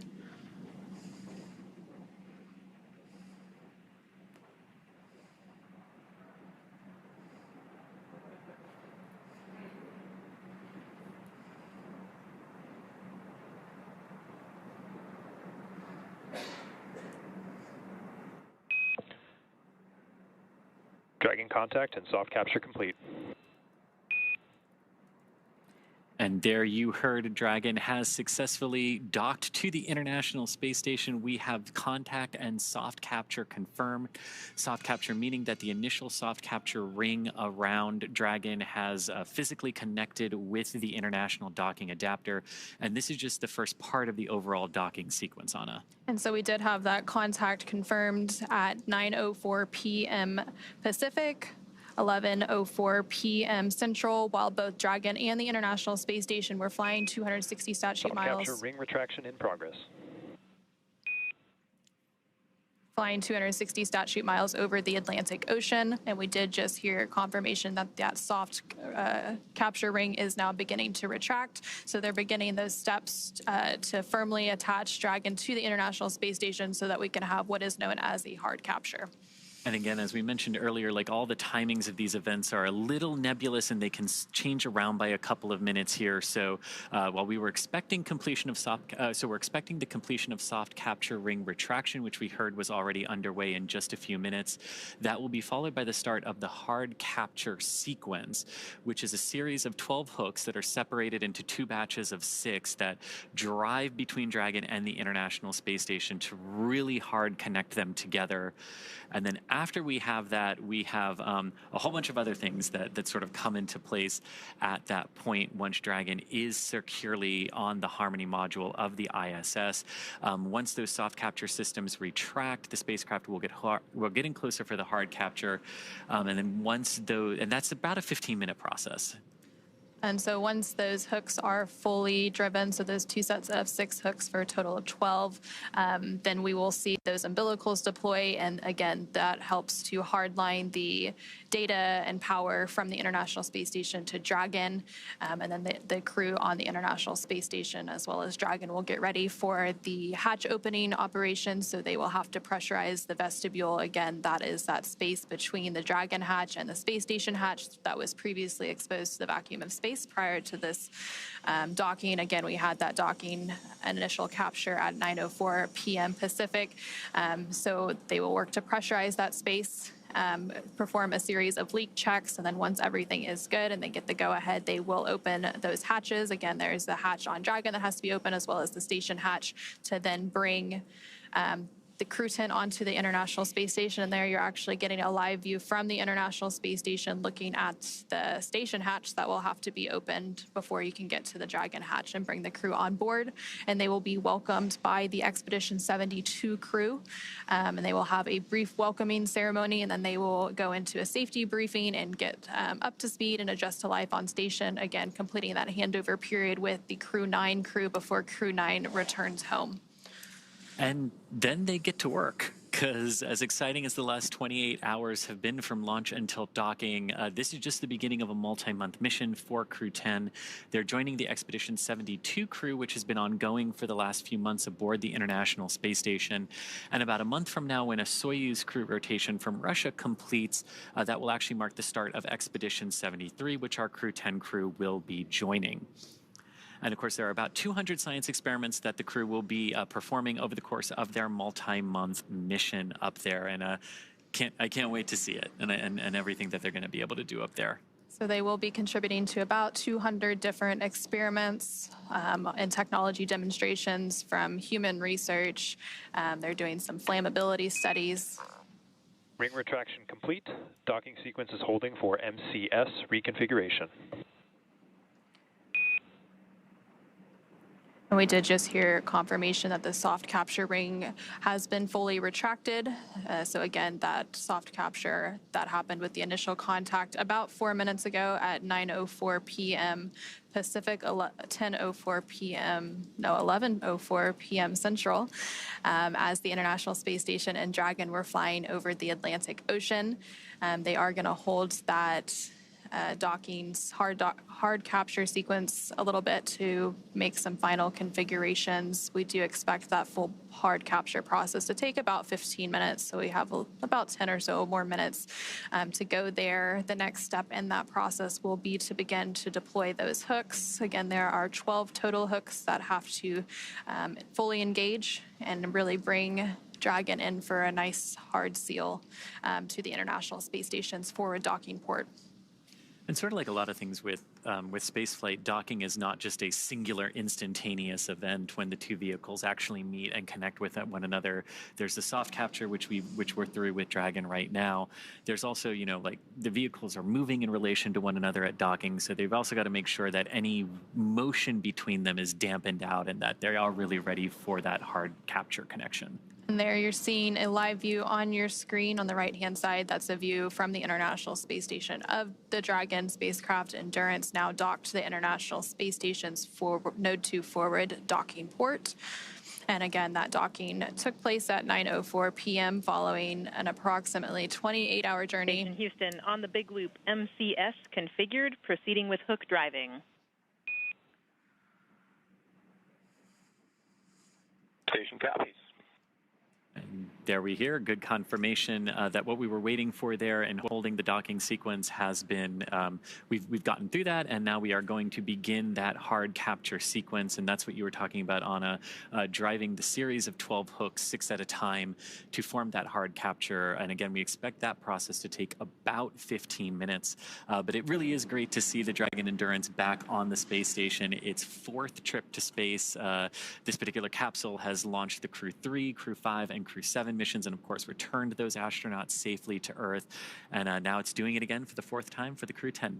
And it's the 10th total rotational mission for SpaceX flying crew to the International Space Station. Again, we did hear confirmation that the first set of 6 hooks for a total of 12 is now driving. So those will make a hard capture, and then they will drive the second set of 6 hooks.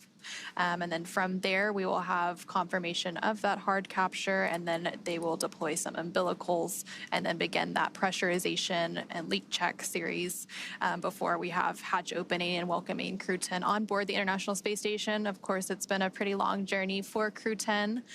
They've been traveling for over 28 hours now following a liftoff yesterday of 7:03 p.m. Eastern, 4:03 p.m. Pacific from NASA's Kennedy Space Center in Florida, Launch Complex 39A.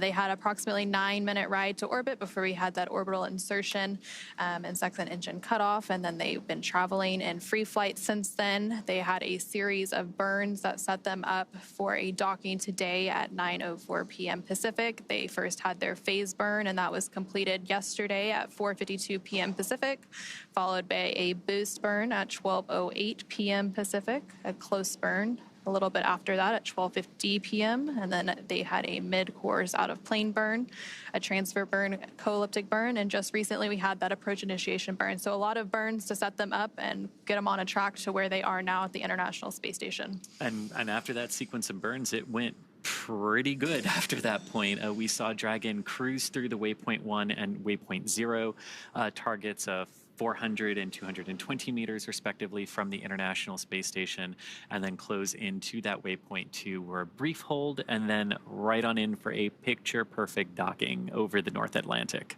And so we did have that soft capture at 9:04. Now the first set of 6 hooks has fully closed, and now the second set of 6 hooks is driving. Once that second and final set of hooks finishes closing and driving, we will have that hard capture complete.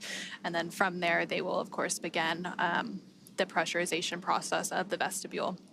And of course, part of Crew 10's arrival at the space station means that it's time for another crew who's been up there for a few months to come on home. So a few days after Crew 10, now that Crew 10 has docked, in a few days we will have the planned undocking and return of Crew 9, which includes NASA astronauts Nick Hague, Butch Wilmore, and Sunita Williams, as well as Roscosmos cosmonaut Alexander Gorbanov. Two of them have been up there since September. Nick and Alexander launched on Crew 9 in September on the Crew 9 mission from Slick 40 at the Cape Canaveral Space Force Station. And of course, Butch and Sunny were already on the space station and joined Crew 9 and will now be coming home on Dragon.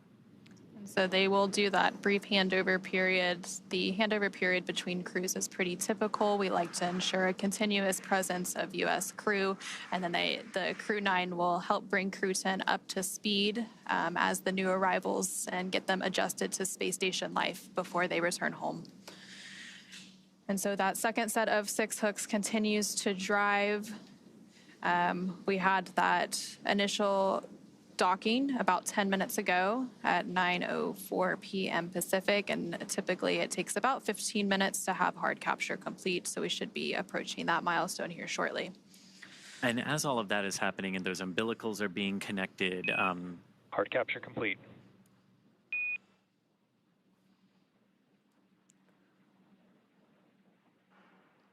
And there we heard confirmation that we do have hard capture, so all 12 hooks have finished driving.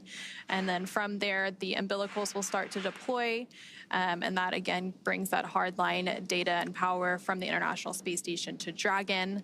And then the pressurization of the vestibule will begin. And again, NASA astronaut Butch Wilmore on the International Space Station side is on top to be to help with those hatch opening operations today. Again, we are expecting hatch opening about an hour and a half or so after or from now, and then from there will be a welcoming combined with the farewell remarks of Crew 10 since that handover is pretty short. And then from there they will adjust to station life. There will be a safety briefing, and then they'll get right into it as Expedition 72 members for the next month before they become Expedition 73. And and you can see that's Sunny Williams there in front of the hatch on the International Space Station side. So we did hear confirmation of hard capture is complete. The docking sequence still proceeding, though, with Dragon. You mentioned those umbilicals that are now being driven between the vehicles to establish good power and data connections between the International Space Station and Dragon. Now, we've talked a little bit about what the folks on the ISS side are doing here, getting those hatches ready. And inside Dragon, they're continuing to monitor the docking sequence as it progresses, and then they'll also be able to get out of their suits as well that they have been in for the last couple of hours as Dragon has approached the International Space Station. So as Dragon crew gets out of their suits, of course, as we mentioned previously, NASA's astronaut Butch Wilmore is going to start those hatch opening operations. And there on your screen, you are seeing NASA astronaut Nick Hague as well as Roscosmos cosmonaut Ovchinin as they stand by to greet Crew 10 members and welcome them as part of the International Space Station crew. Again, they are going to get that pressurization process underway here shortly, and they will pressurize that area known as the vestibule, which is the area between the Dragon hatch and the station hatch that was previously exposed to the vacuum of space. And then once that happens, they will conduct a series of leak checks. And there on your screen, you just saw NASA astronaut Sunny Williams actually floating right in front of that hatch that will be open in just a little bit.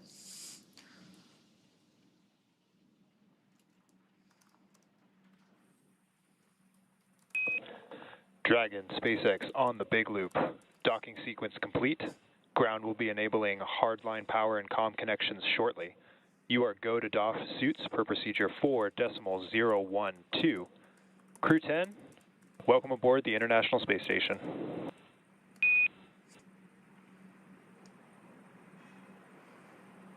SpaceX Houston and ISS, this is Dragon Mission Specialist Takuya Onishi on the big loop. We copy the docking sequence is complete. We are go for 4.012 for docking suits. And on behalf of the entire crew, I would like to thank all the partners, especially our SpaceX friends who trained us and enabled us to safely arrive at the International Space Station. It was so amazing to see the ISS shining in the darkness of space and symbolizing human beings, technology, and international cooperation. And it's such a great honor for us to be part of this program. We have a lot of exciting work ahead of us that we are looking forward to. Again, thank you very much to everybody who helps us to get here.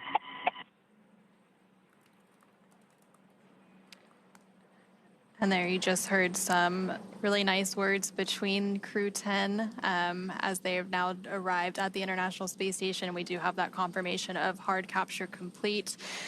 Again, those words were coming from JAXA, or Japan Aerospace Exploration Agency astronaut Takuya Onishi, who is serving as one of the mission specialists for Crew-10. And so now with Dragon successfully and safely docked. And Houston, copies all. Welcome to the International Space Station, Crew-10. We look forward to your work and the spirit of cooperation with which you've arrived.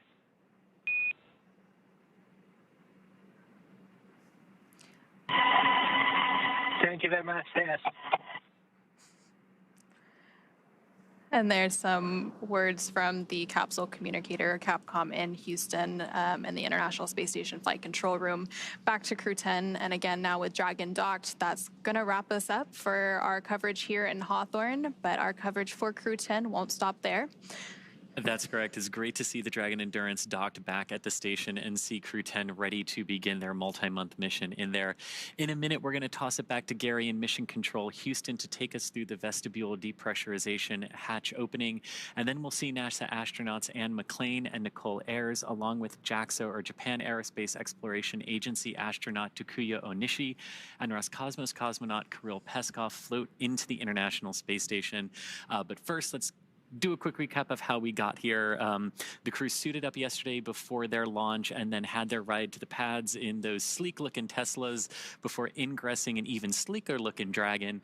They lifted off right on time from the Kennedy Space Center at Pad 39A at 7:03 p.m. Eastern Time on Friday, March 14th.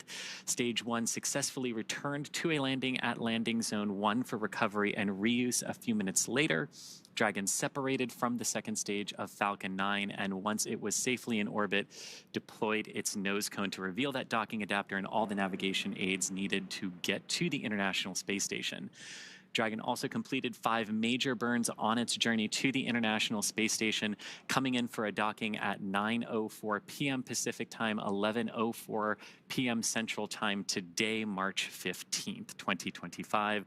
And it was Dragon's 10th crew rotation mission for NASA and the Commercial Crew Program. That's right. And now that Crew-10 has arrived to the International Space Station, we are looking ahead to the return of Crew-9. And we will be taking you along as they return home after their long duration stay on board the International Space Station. Teams will be assessing return dates, which will then be announced on nasa.gov. So be sure to tune in as NASA and SpaceX will then bring you live coverage every step of their return home. And you can also follow SpaceX and NASA on social media for real-time updates. But thank you again for watching our coverage of docking, and go NASA, go SpaceX, and go to Crew-10 and Crew-9. For those of you watching on X, please head over to NASA Plus to follow the coverage of hatch opening and welcoming live. So thanks everyone for joining us here in Hawthorne. Thank you specifically to Anna for joining us from Johnson Space Center. And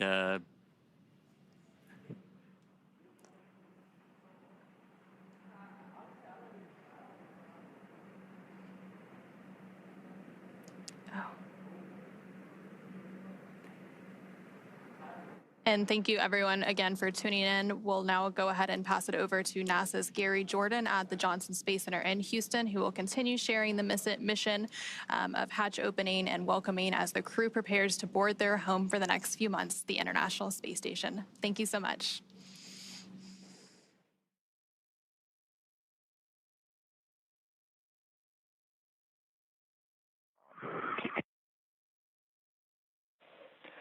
And talk SpaceX on the big loop. We've got you loud and clear for the cabin mic comm check. Okay, we have you loud and clear.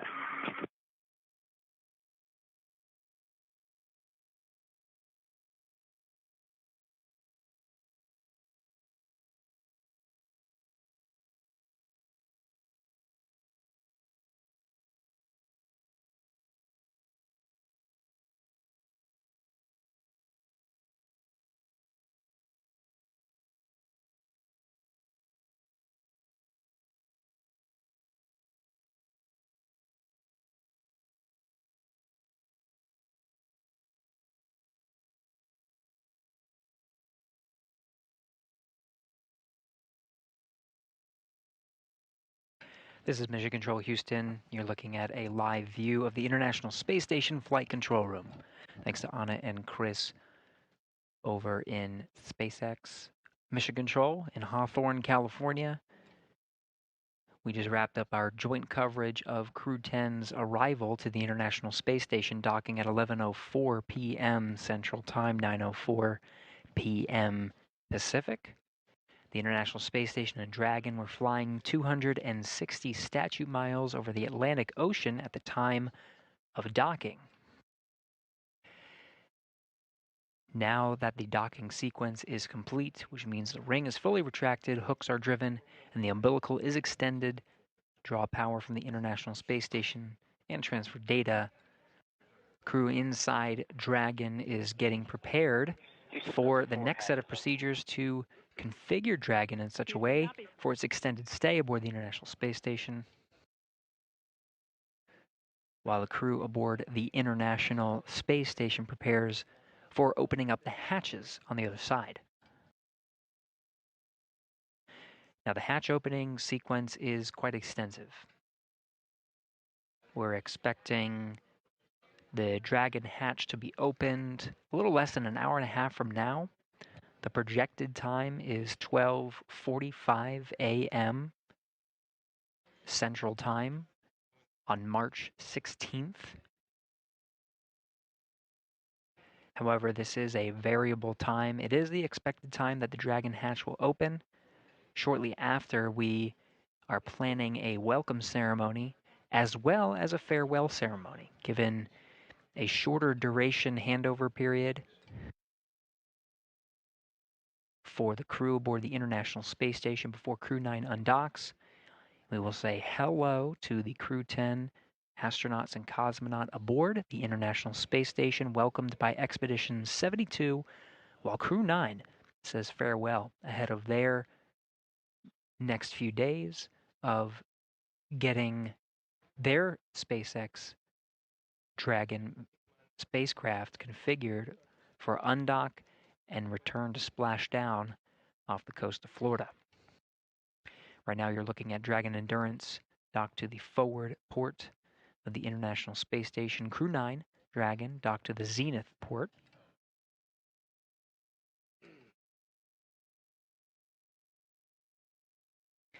These views provided by an external camera on the exposed facility outside of the Japanese module.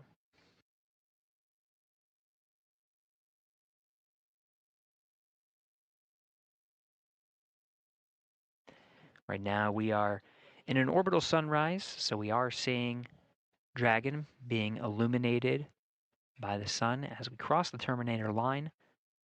We're just west off the coast of South Africa now, 267 statute miles right above that coast, in fact, on a southeast trajectory, heading into an orbital daytime, starting to see the horizon of Earth being illuminated by this view.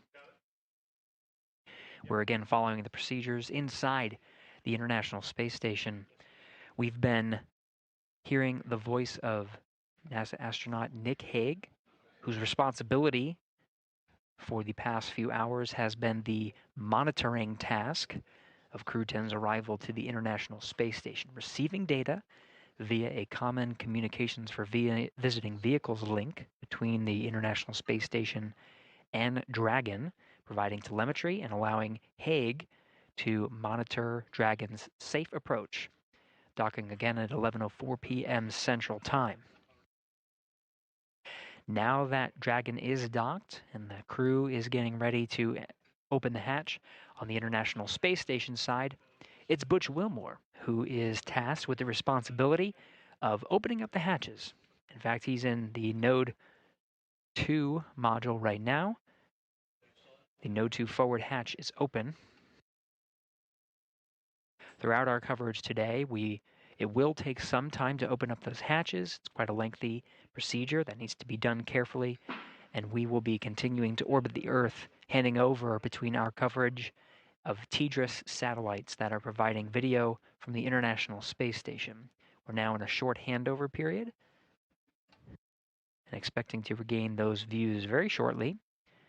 But for now, you're seeing the International Space Station flight control teams here in Houston, Texas.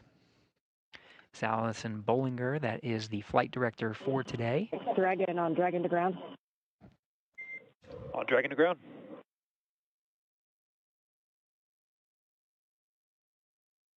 Station coming a little broken. Wondering if you're going. And Houston on 2, you copy my last. Negative, Butch. We got you in a handover. The urine hose for the procedure. Okay, sorry. Stabilization valve, APAS was open at 0426, closing at 0427:30. Beat us to it. We were going to give you that call when you were drying your suits, but in section 5 of 4.400, we're going to have you guys waive every step but the last one. How copy? If your last call cut out, say again for urine hose. And repeating my last, but for that call in section 5 of 4.400, we are not going to have you perform any steps except for the last one. How copy?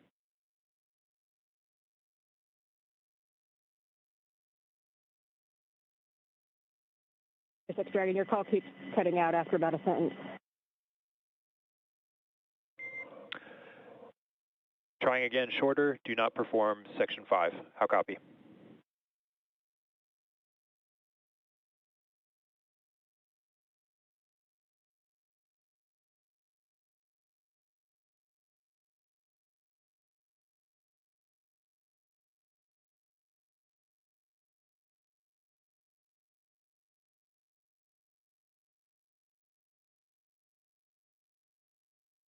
Dragon on Dragon to ground.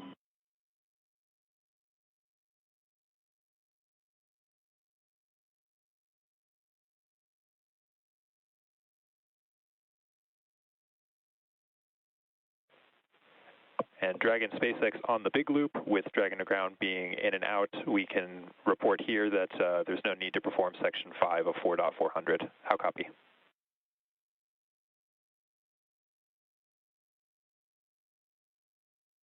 SpaceX Dragon, copy on the big loop. We can skip section 5 of 4.400. That's a good readback.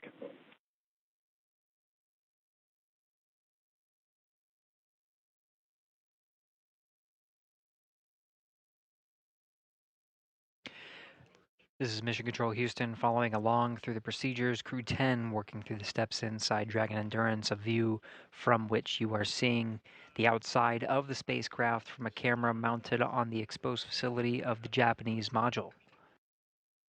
Inside, the crew are working through steps.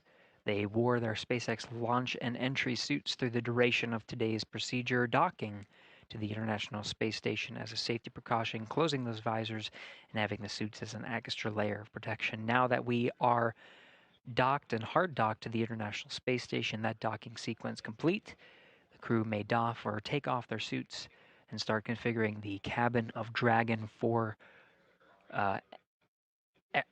opening up the hatch. You'll hear some of those communications through Dragon to ground, those communications intended for the Dragon crew. Some of the communications you'll hear on the big loop and the space to ground loops, because there are crews on both sides of that hatch working to welcome the crew aboard. Each has their own respective role.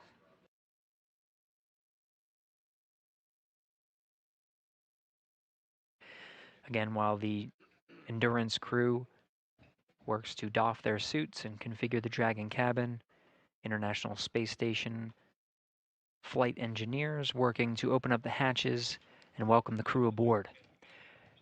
Confirm that the Node 2 forward hatch is already opened inside of Node 2.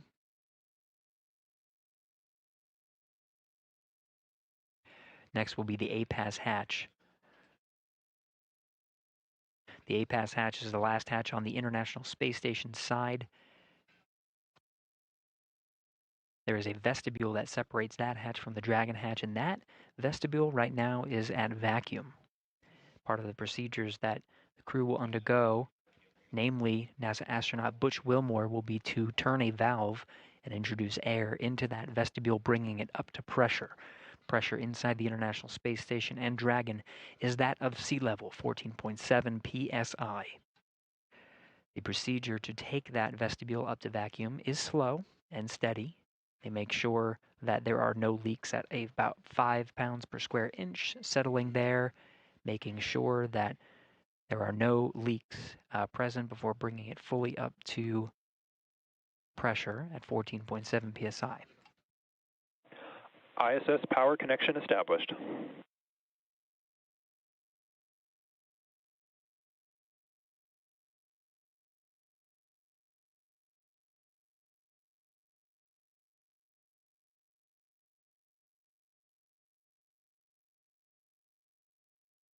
Part of the docking sequence is to extend an umbilical from Dragon to the International Space Station. That provides power and communication drawn from the station to Dragon, so Dragon no longer has to rely on battery power. And the solar arrays that you can see, the black paneled section at the trunk from this view, that call was confirming that power is successfully being drawn from the International Space Station into Dragon. Dragon no longer needing to rely on battery power.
This is Mission Control Houston, still getting views, though they will be interrupted. You see here from aboard the International Space Station, we're anticipating some very short handovers in communication and views from the International Space Station. It's the teams here you see in Mission Control Houston that are walking through the operations and working with the teams aboard the International Space Station, as well as the flight control teams in Hawthorne, California, and the crew aboard Crew-10 to prepare for the crew's arrival. It'll be this team that witnesses the welcome of Crew-10 aboard the International Space Station when hatches open and the crew floats aboard.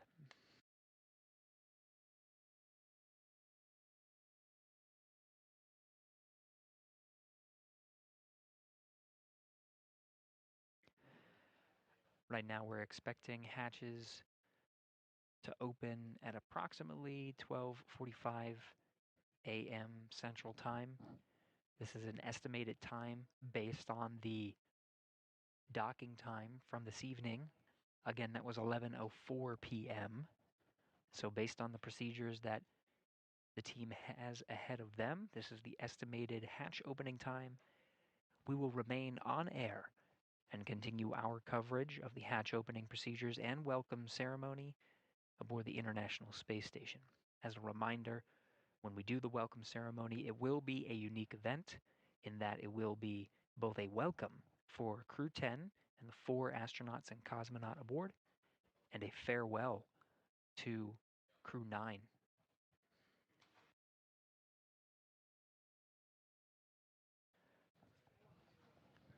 This is due to a shortened period between the arriving spacecraft and the departing spacecraft, and the series of procedures that the astronauts need to undergo to prepare for departure.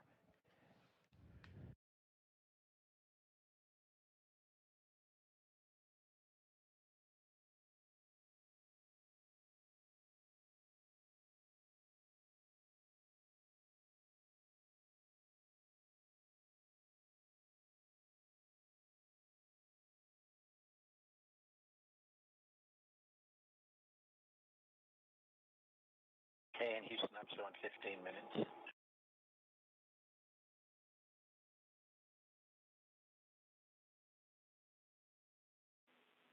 Butch, we copy. We are still assessing. Standing by.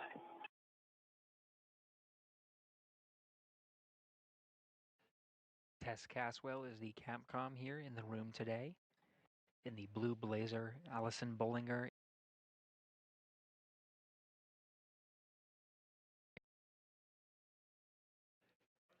Caswell will be the voice from Mission Control Houston, relaying namely to the crew aboard the International Space Station.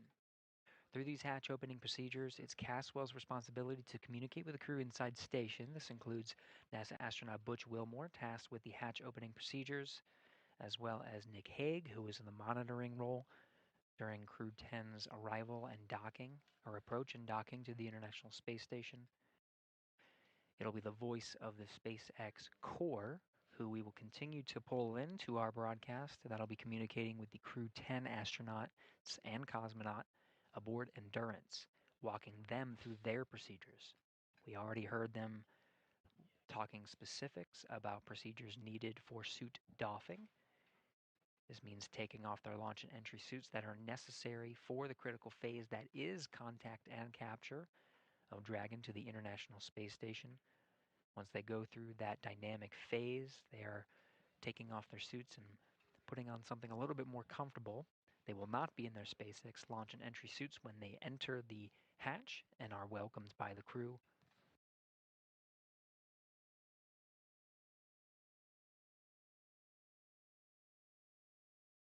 Caswell will be the voice here in Mission Control Houston that walks the crew through the welcome ceremony. Again, that will be the formal greeting. We'll see all 11 crew members aboard Expedition 72 in Node 2 of the station. This is at the very forward end, and it is the forward hatch that will be opened and is opened currently, the Node 2 forward hatch. and where Dragon Endurance is currently docked, the forward end of the space station. It is the teams here that are walking the astronauts through the procedures to open up those hatches. Views are expected to be regained from space momentarily. It is Butch Wilmore who is tasked with the responsibility of the hatch opening procedures. You can see the Node 2 forward hatch. Now that we have views again, the white circle deeper into the hatch, and that pathway down there behind the hatch is called the pressurized mating adapter. It's that white hatch right there that is the A-pass hatch. Station Houston on the big loop for Butch. Expect approximately 10 more minutes before we're ready to press. Copy, 10 minutes.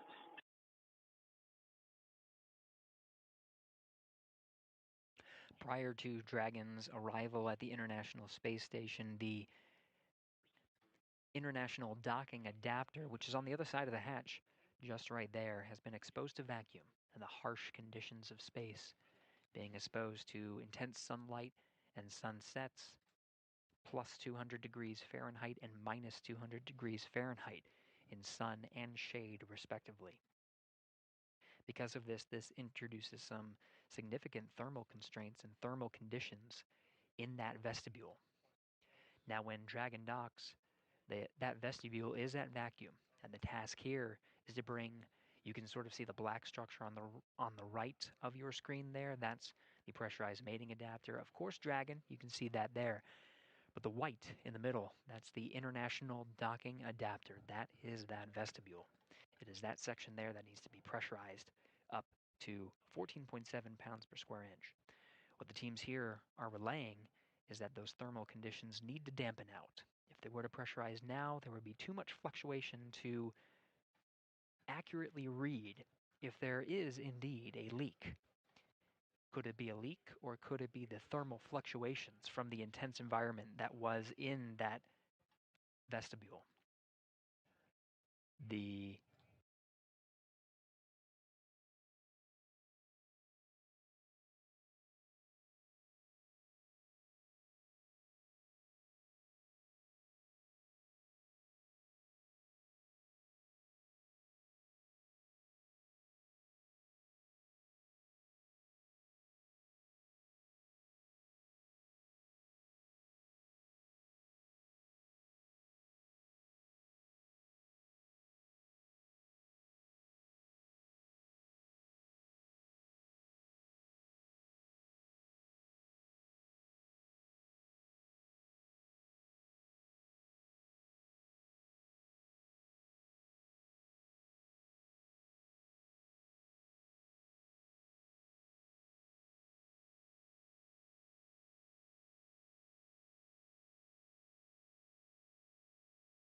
We're taking a pause from our commentary here.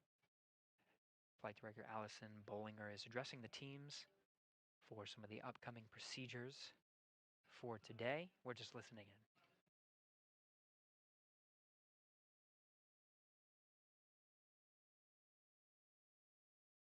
Dragon on the big loop in Dragon procedure 4.012, step 5, alpha 6, suits are drying.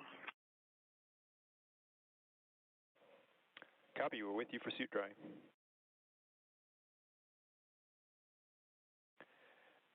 Dragon, at this time, you have a go for sections 1 through 3 of 4.400. Sections 1 through 3 of 4.400. Good readback.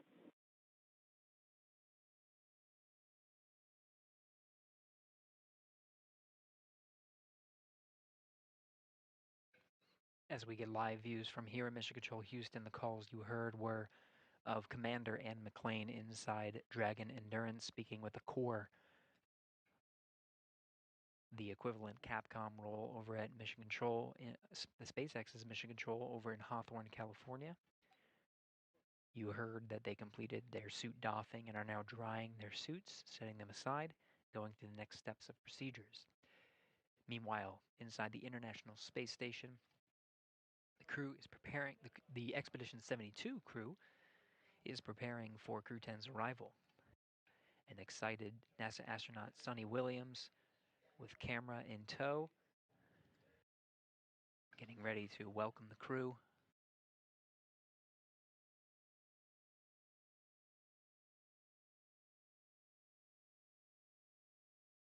Ivan Wagner and Alexander Gorbanov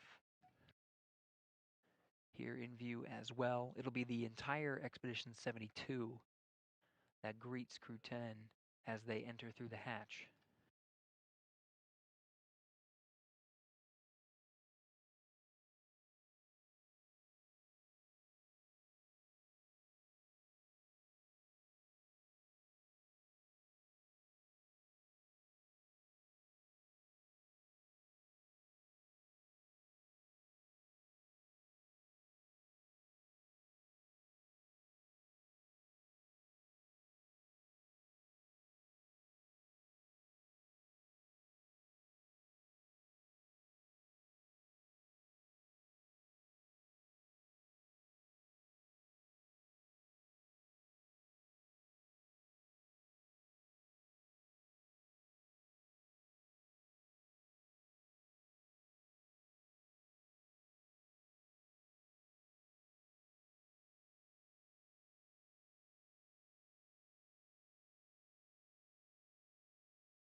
Dragon Houston on the big loop.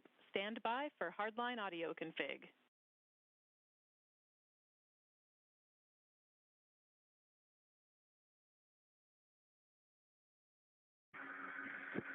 Dragon copy, standing by.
Station Houston on the big loop for Butch.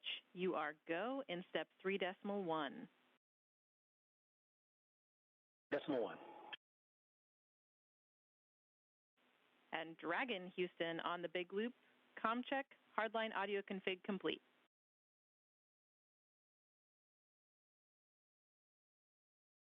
And Houston Dragon, I have you loud and clear. How me? Loud and clear, talk.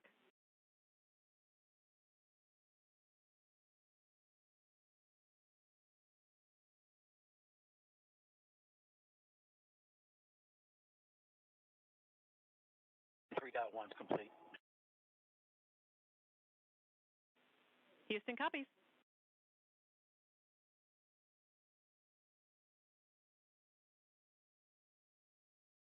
I'll just wait for your go at 3.2. Copy.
Station Houston on the big loop.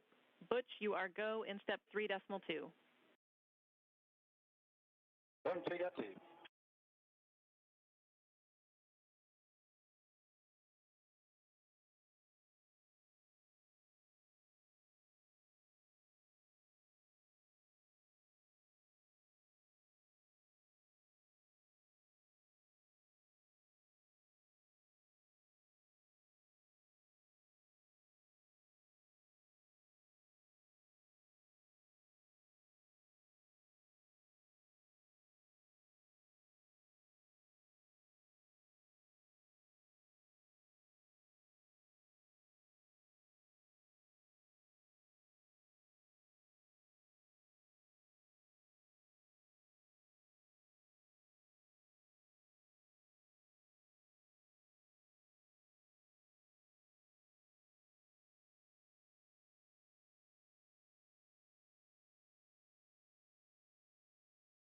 All right, Houston, 3.3 was 5:03 on the time, and we're waiting our 5 minutes. Houston copies.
This is Mission Control Houston. You're getting a live view inside the International Space Station. Expedition 72 crew members gathering inside Node 2, smiles across the board, waiting in anticipation for welcoming the crew aboard the International Space Station.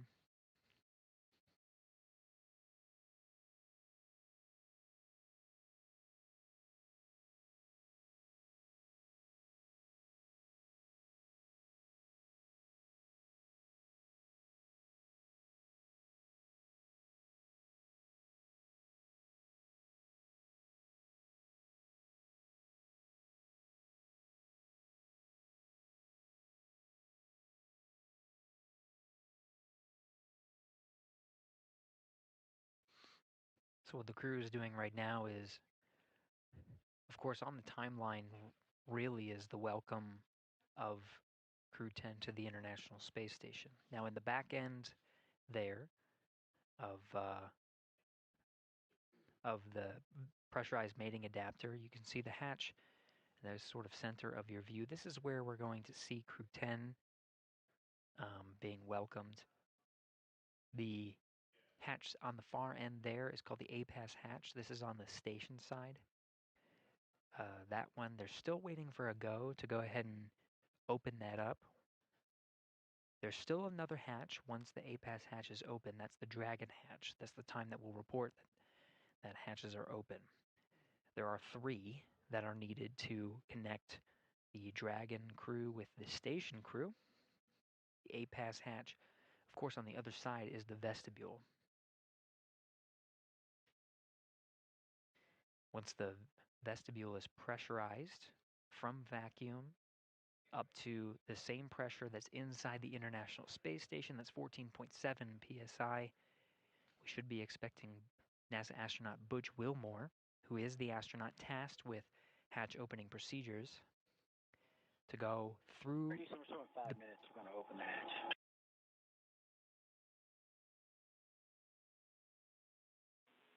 Houston copies. And there you have it. Butch Wilmore saying 5 minutes, he's going to open the hatch. There he goes, floating through the pressurized mating adapter, working on hatch opening procedures now. Expecting, he already reported down to Houston, responding here in the room. Capcom, Tess Caswell. We should expect that to be open in 5 minutes. So the vestibule is pressurized, and that means that it will expose the vestibule and we'll be able to see through the APAS hatch to the Dragon hatch. Now you'll notice it's the Dragon hatch because this hatch, of course, will be opened, but the Dragon hatch has a window at the center of the hatch. We may be able to see small views of the Crew-10 astronauts poking their head through, maybe a couple of waves. Of course, it's pretty crowded now. Some excited Expedition 72 astronauts and cosmonauts awaiting the Crew-10's arrival. Wilmore now working through those procedures now. You can see he's wearing gloves and inspecting the area for any debris. This is a very carefully choreographed set of procedures that he's undergoing right now. Yvonne Wagner and Sonny Williams photographing each other, of course, but the cameras they have in tow, some will be used for engineering purposes to photograph and inspect some areas of the hatchway. These will be sent down to the ground and analyzed by engineers to make sure that everything is good. Part of the standard procedures that are necessary for opening up the hatches.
Houston on 2. Seals look good, no condensation.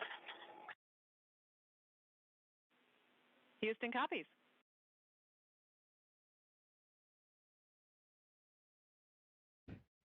Station hatch is now open. And Dragon, SpaceX on Dragon to ground for crew status.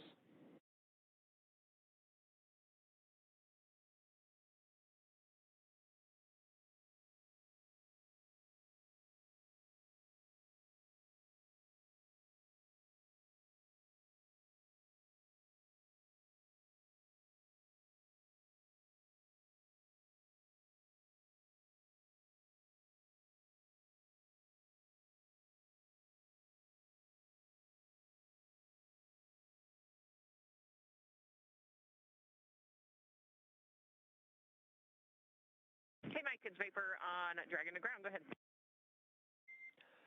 Hey, Vapor. Just wanted to check in since I see Butch and Nick are moving pretty close through the vestibule pressurization and those tasks there. So just wanted to get a status on your guys from inventory report. And I see about 20 minutes on suit drying and just wanted to check in.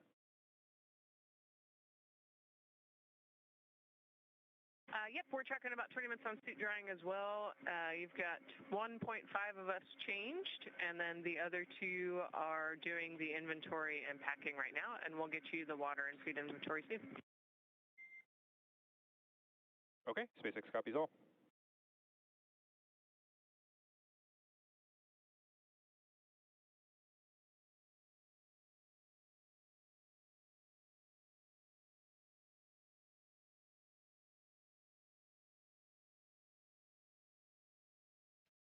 So as a readback, you can hear the crew inside Dragon speaking with the core that's over at SpaceX's Mission Control in Hawthorne, California. The crew on the other side of the Dragon hatch does have some procedures to go through. You heard they have some time on the suit drying, and then they have additional procedures ahead of them before they open up their hatch.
Dragon SpaceX on Dragon to ground. Kirill, I've got you 5x5 on Dragon aground, and I am ready to copy the inventory report. Yes, sir, right. That's what I'm calling for. So we had water from station 11 and 12. From 202, we had 5 bottles. Them. For 203, 5 bottles. For back 204, 4 bottles. Okay, I copy bag 202 and 203 were 5 bottles each, and 204 was 4 bottles. Affirm. Now let's go through food consumption. We went through all our supplies for the day 1. So bags 301, 302, 303, 304 are empty. I copy. 301 through 304 are all empty. Affirm.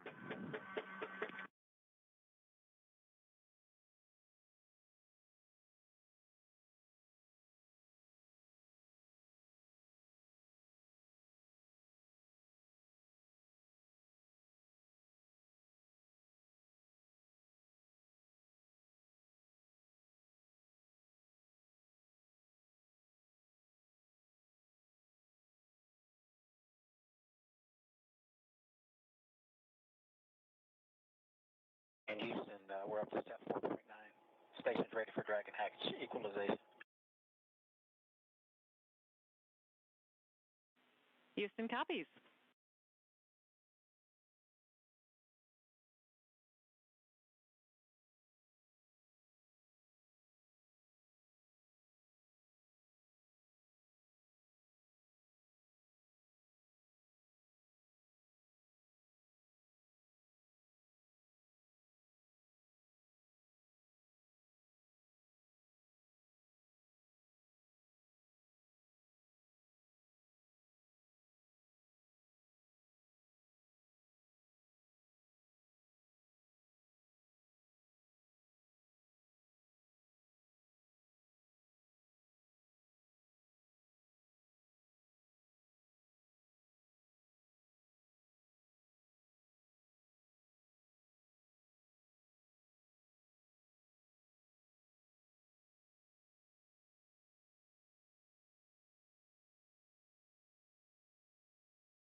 This is Mission Control Houston, continuing to work through the hatch opening procedures.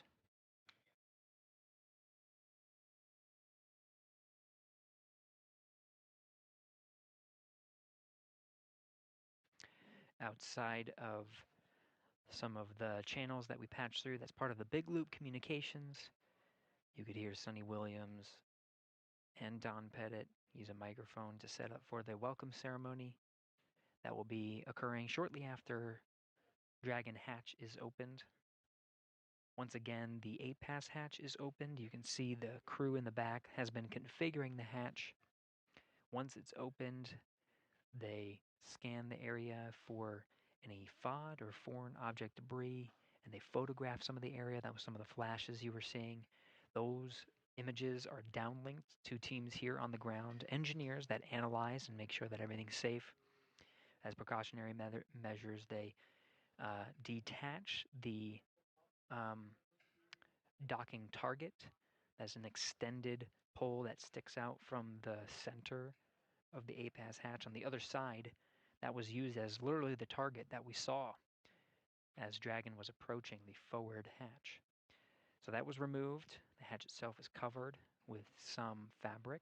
All of these safety measures to protect the crew as they ingress into the International Space Station and again are greeted by the Expedition 72 crew. Now on the other side of the hatch, the Dragon crew has their own set of procedures, while the station crew is focused on ensuring that hatch opening procedures are underway. They go through those step-by-step written procedures that have been directed and sent up to them from the ground to make sure they're doing everything safely. The same thing is happening on the Dragon side. The teams in Hawthorne, SpaceX teams, are walking the Dragon crew through their closeout procedures. They have to dry their suits. They have to change into their garments that they'll wear for the welcome ceremony, similar to, polos and attire that you see here. We'll see the Dragon crew wearing, ideally, something similar, and they'll. Dragon on the big loop.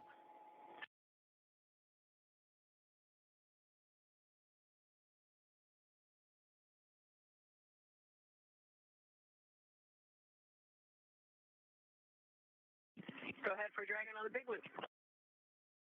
Hey, can you open your cover to the hatch window cover? Stand by. Give us about 2 to 3 minutes. Okay.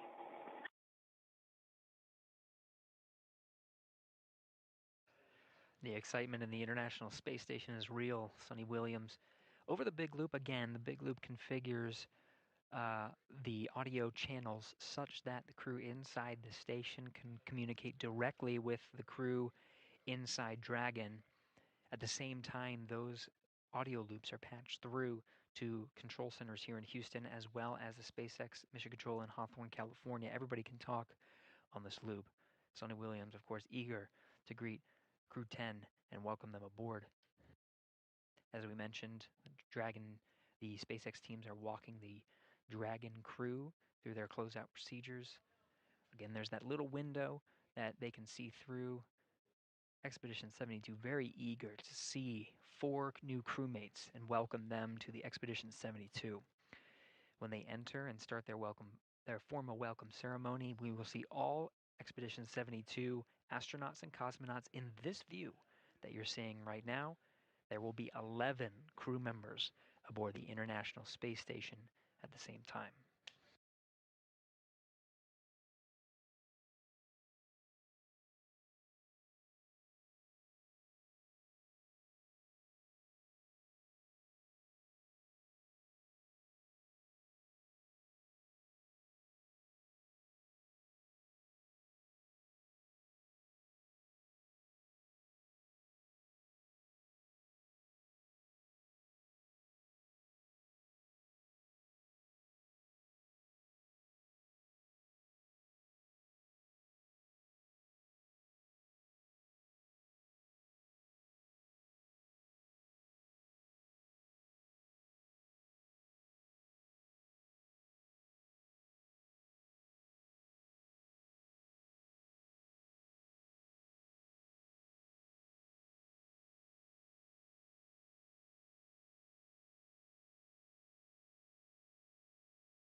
This is Mission Control Houston. You're getting a live view from inside the International Space Station. Now, we get these incremental handover periods as the International Space Station orbits 17,500 miles per hour over the Earth. They are communicating with several geosynchronous satellites that are positioned also around the Earth and have to point the antenna in a certain way. So these handovers are anticipated as we hand over from satellite to satellite. Nick Hague and many of the other astronauts, of course, working through, eagerly awaiting to greet the Crew-10 astronauts. You saw the mask that Hague was donning. That is still Hague. He and the other crew members are working through the procedures. Though they are quite excited, you can hear the tone of the crew on board. Go ahead on the big loop. Okay, we are complete through section 5 of 4.400 and ready for hatch equalization. And then for 4.012, we're tracking 42 minutes of suit dry time in section 5.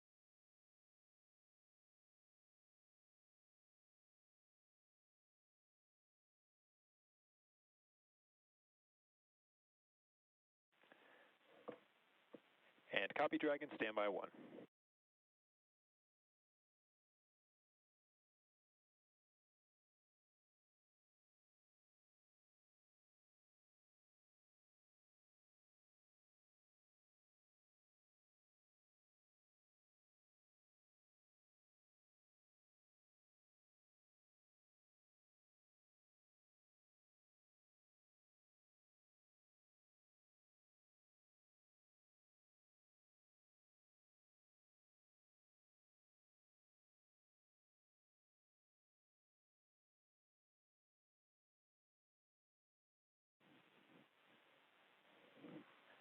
And Dragon SpaceX on the big loop.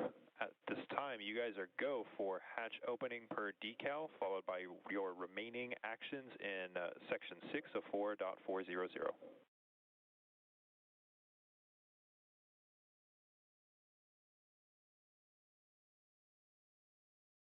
Dragon companies go for Dragon forward hatch and then remaining steps in section 6.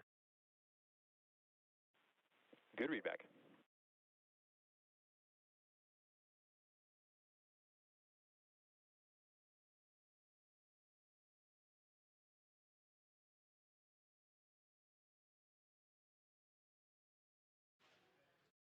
So you heard that call on the big loop. Crew inside Endurance is getting ready to open up that hatch. Of course, the crew Expedition 72 crew has gone through their procedures to safely open up the hatch. You saw a couple of photographs. You see in frame there on the bottom left, Yvonne Wagner doing some closeout photography, as well as a few of the other Expedition 72 crew. Now it's up to the Crew-10 cadre to open up the Dragon hatch. Once that hatch is open, all hatches between the two spacecraft will be open and Crew-10 will be able to float through. Now, oftentimes, there has been a gap in time from when the Dragon hatch is open to when we actually see the crew float through. It will be at the crew's discretion and the timeline that they have with the Hawthorne teams on some of the closeout procedures that are necessary inside the Dragon cabin before they can say yea verily that they can float through and be welcomed, start the ceremony. So we'll just stand by, listen in, see how they're doing, and follow along. We're continuing our nonstop coverage of Crew-10's arrival aboard the International Space Station ahead of a formal welcome ceremony as Crew-10 joins Expedition 72.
SpaceX Dragon, hatch is open. SpaceX copies, hatch open at 0535 UTC.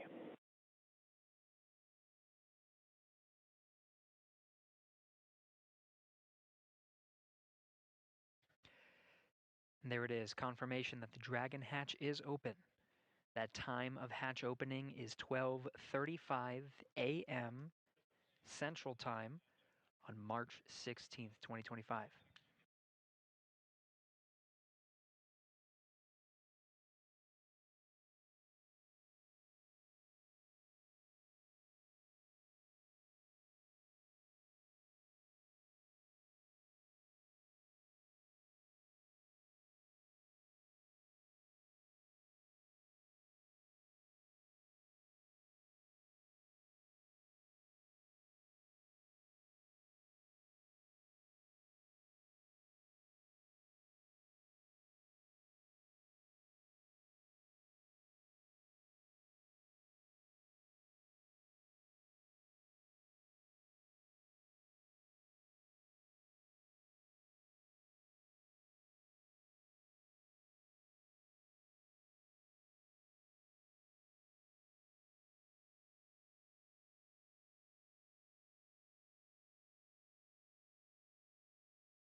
Houston Dragon on the big loop.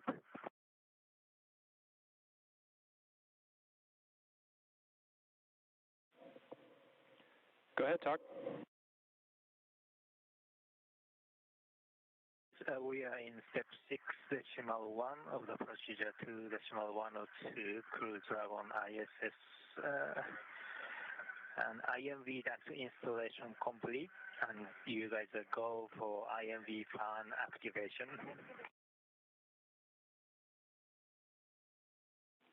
Houston copies.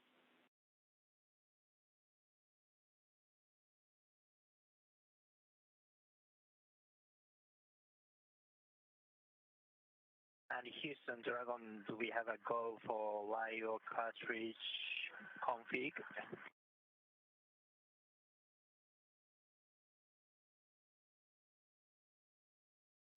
Checking.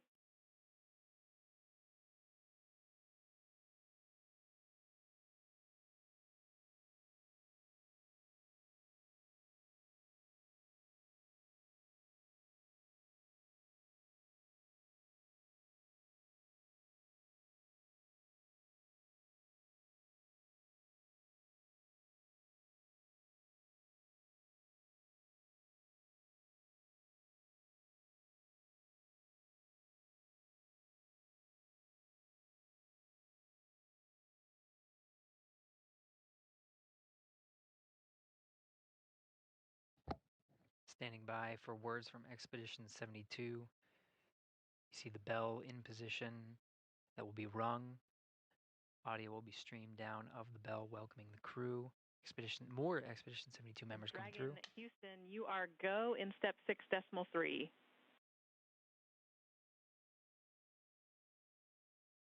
Copy, go for step 6.3.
And Dragon SpaceX on the big loop, be advised that S-band will be deactivated shortly. Dragon to ground will no longer be available for comm.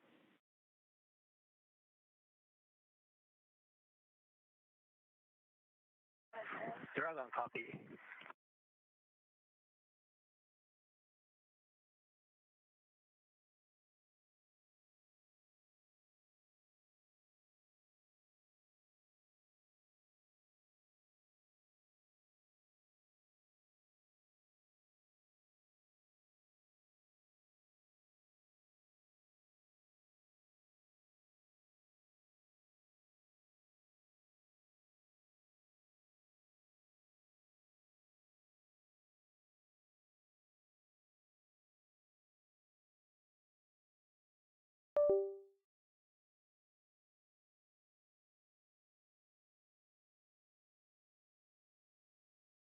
SpaceX Dragon on the big loop for LIO. Go ahead for LIO. Hey, the LIO cartridge is sealed and installed. LIO cartridge 1 is now in active slot with the shield. We copy. LIO cartridge 1 is sealed and installed in the active slot at approximately 0542 UTC. That's good copy. Crew-10 mission specialist Takuya Onishi confirming some of the closeout procedures. There is a reason why we are waiting for Crew-10 to enter the International Space Station. They do have very important closeout duties inside Endurance. Those lithium hydroxide canisters are consumable carbon dioxide scrubbers inside the cabin of Dragon. So they do want to conserve those carbon dioxide scrubbers, and so before entering the International Space Station, they do want to make sure they conserve the LIO cartridges as much as possible. So that is a very important closeout duty that they have aboard Dragon before they enter. But it seems like we do have the first Crew-10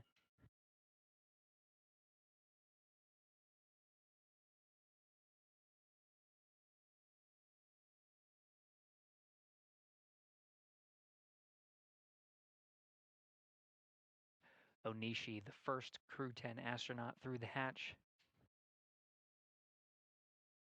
followed by Peskov.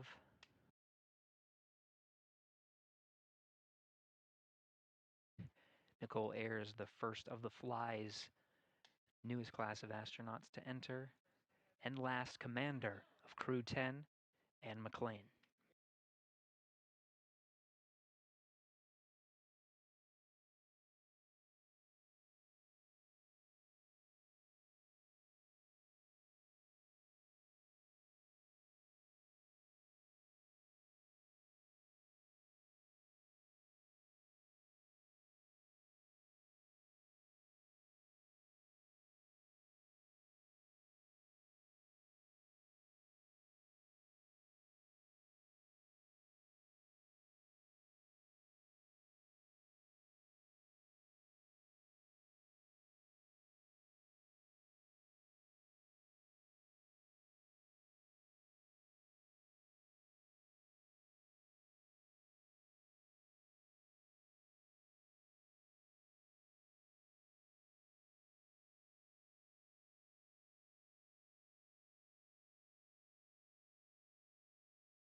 SpaceX Crew-10, welcome aboard the ISS.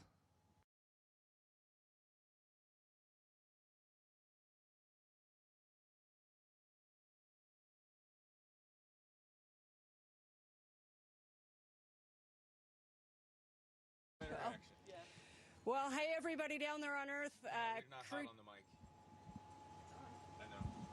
Is the receiver? Oh, yeah, we're on. Okay, got it. Okay.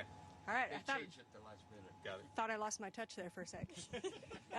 Hey, Crew-10 has had a great journey up here, about 28 hours to get back up to the space station, and I cannot tell you the immense joy of our crew when we looked out the window and we saw the space station for the first time. Returning for a couple of people, very first time for a couple of people. And let me tell you, that is such an amazing journey. You can hardly even put it into words. The ride up on the Falcon 9, orbiting the Earth for the last couple of days, it's been absolutely incredible, and it is something that none of us could do by ourselves. As we've said before, you cannot be great without the greatness of others, and I tell you, the greatness of the ground control teams have really shined through in the last few days getting us up here safely. Thank you very, very much.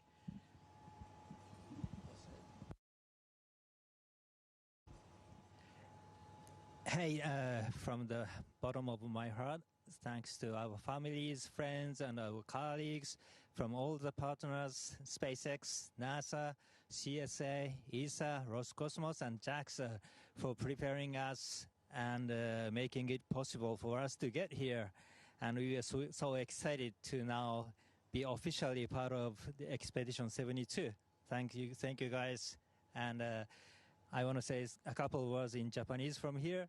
日本の皆さん応援ありがとうございました。元気にここまで ISS まで帰ってくることができました。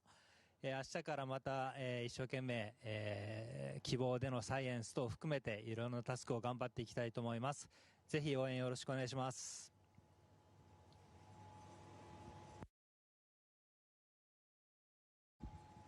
Okay, thank you. Thanks a lot. Thanks a lot one more time to SpaceX and NASA for this wonderful ride. That was really fun. And thanks to all the world's aerospace industry, which works to make the dreams to come true and to take us further and further. That's really wonderful. Thanks to everyone working there. И спасибо, конечно же, отдельно это Роскосмосу и Центру подготовки космонавтов за знания и опыт, которые привели меня сюда. Будем работать славно, работать дружно во имя, во благо всего человечества. Передаю микрофон.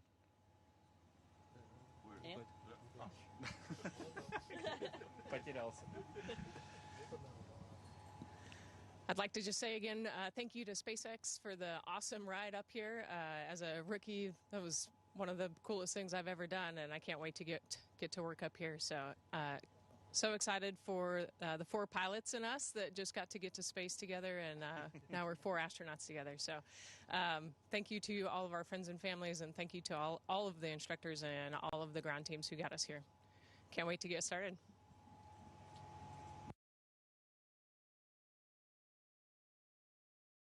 And Houston, thank you for tuning in this early morning. It was a wonderful day. Great to see our friends arrive. So thank you so much.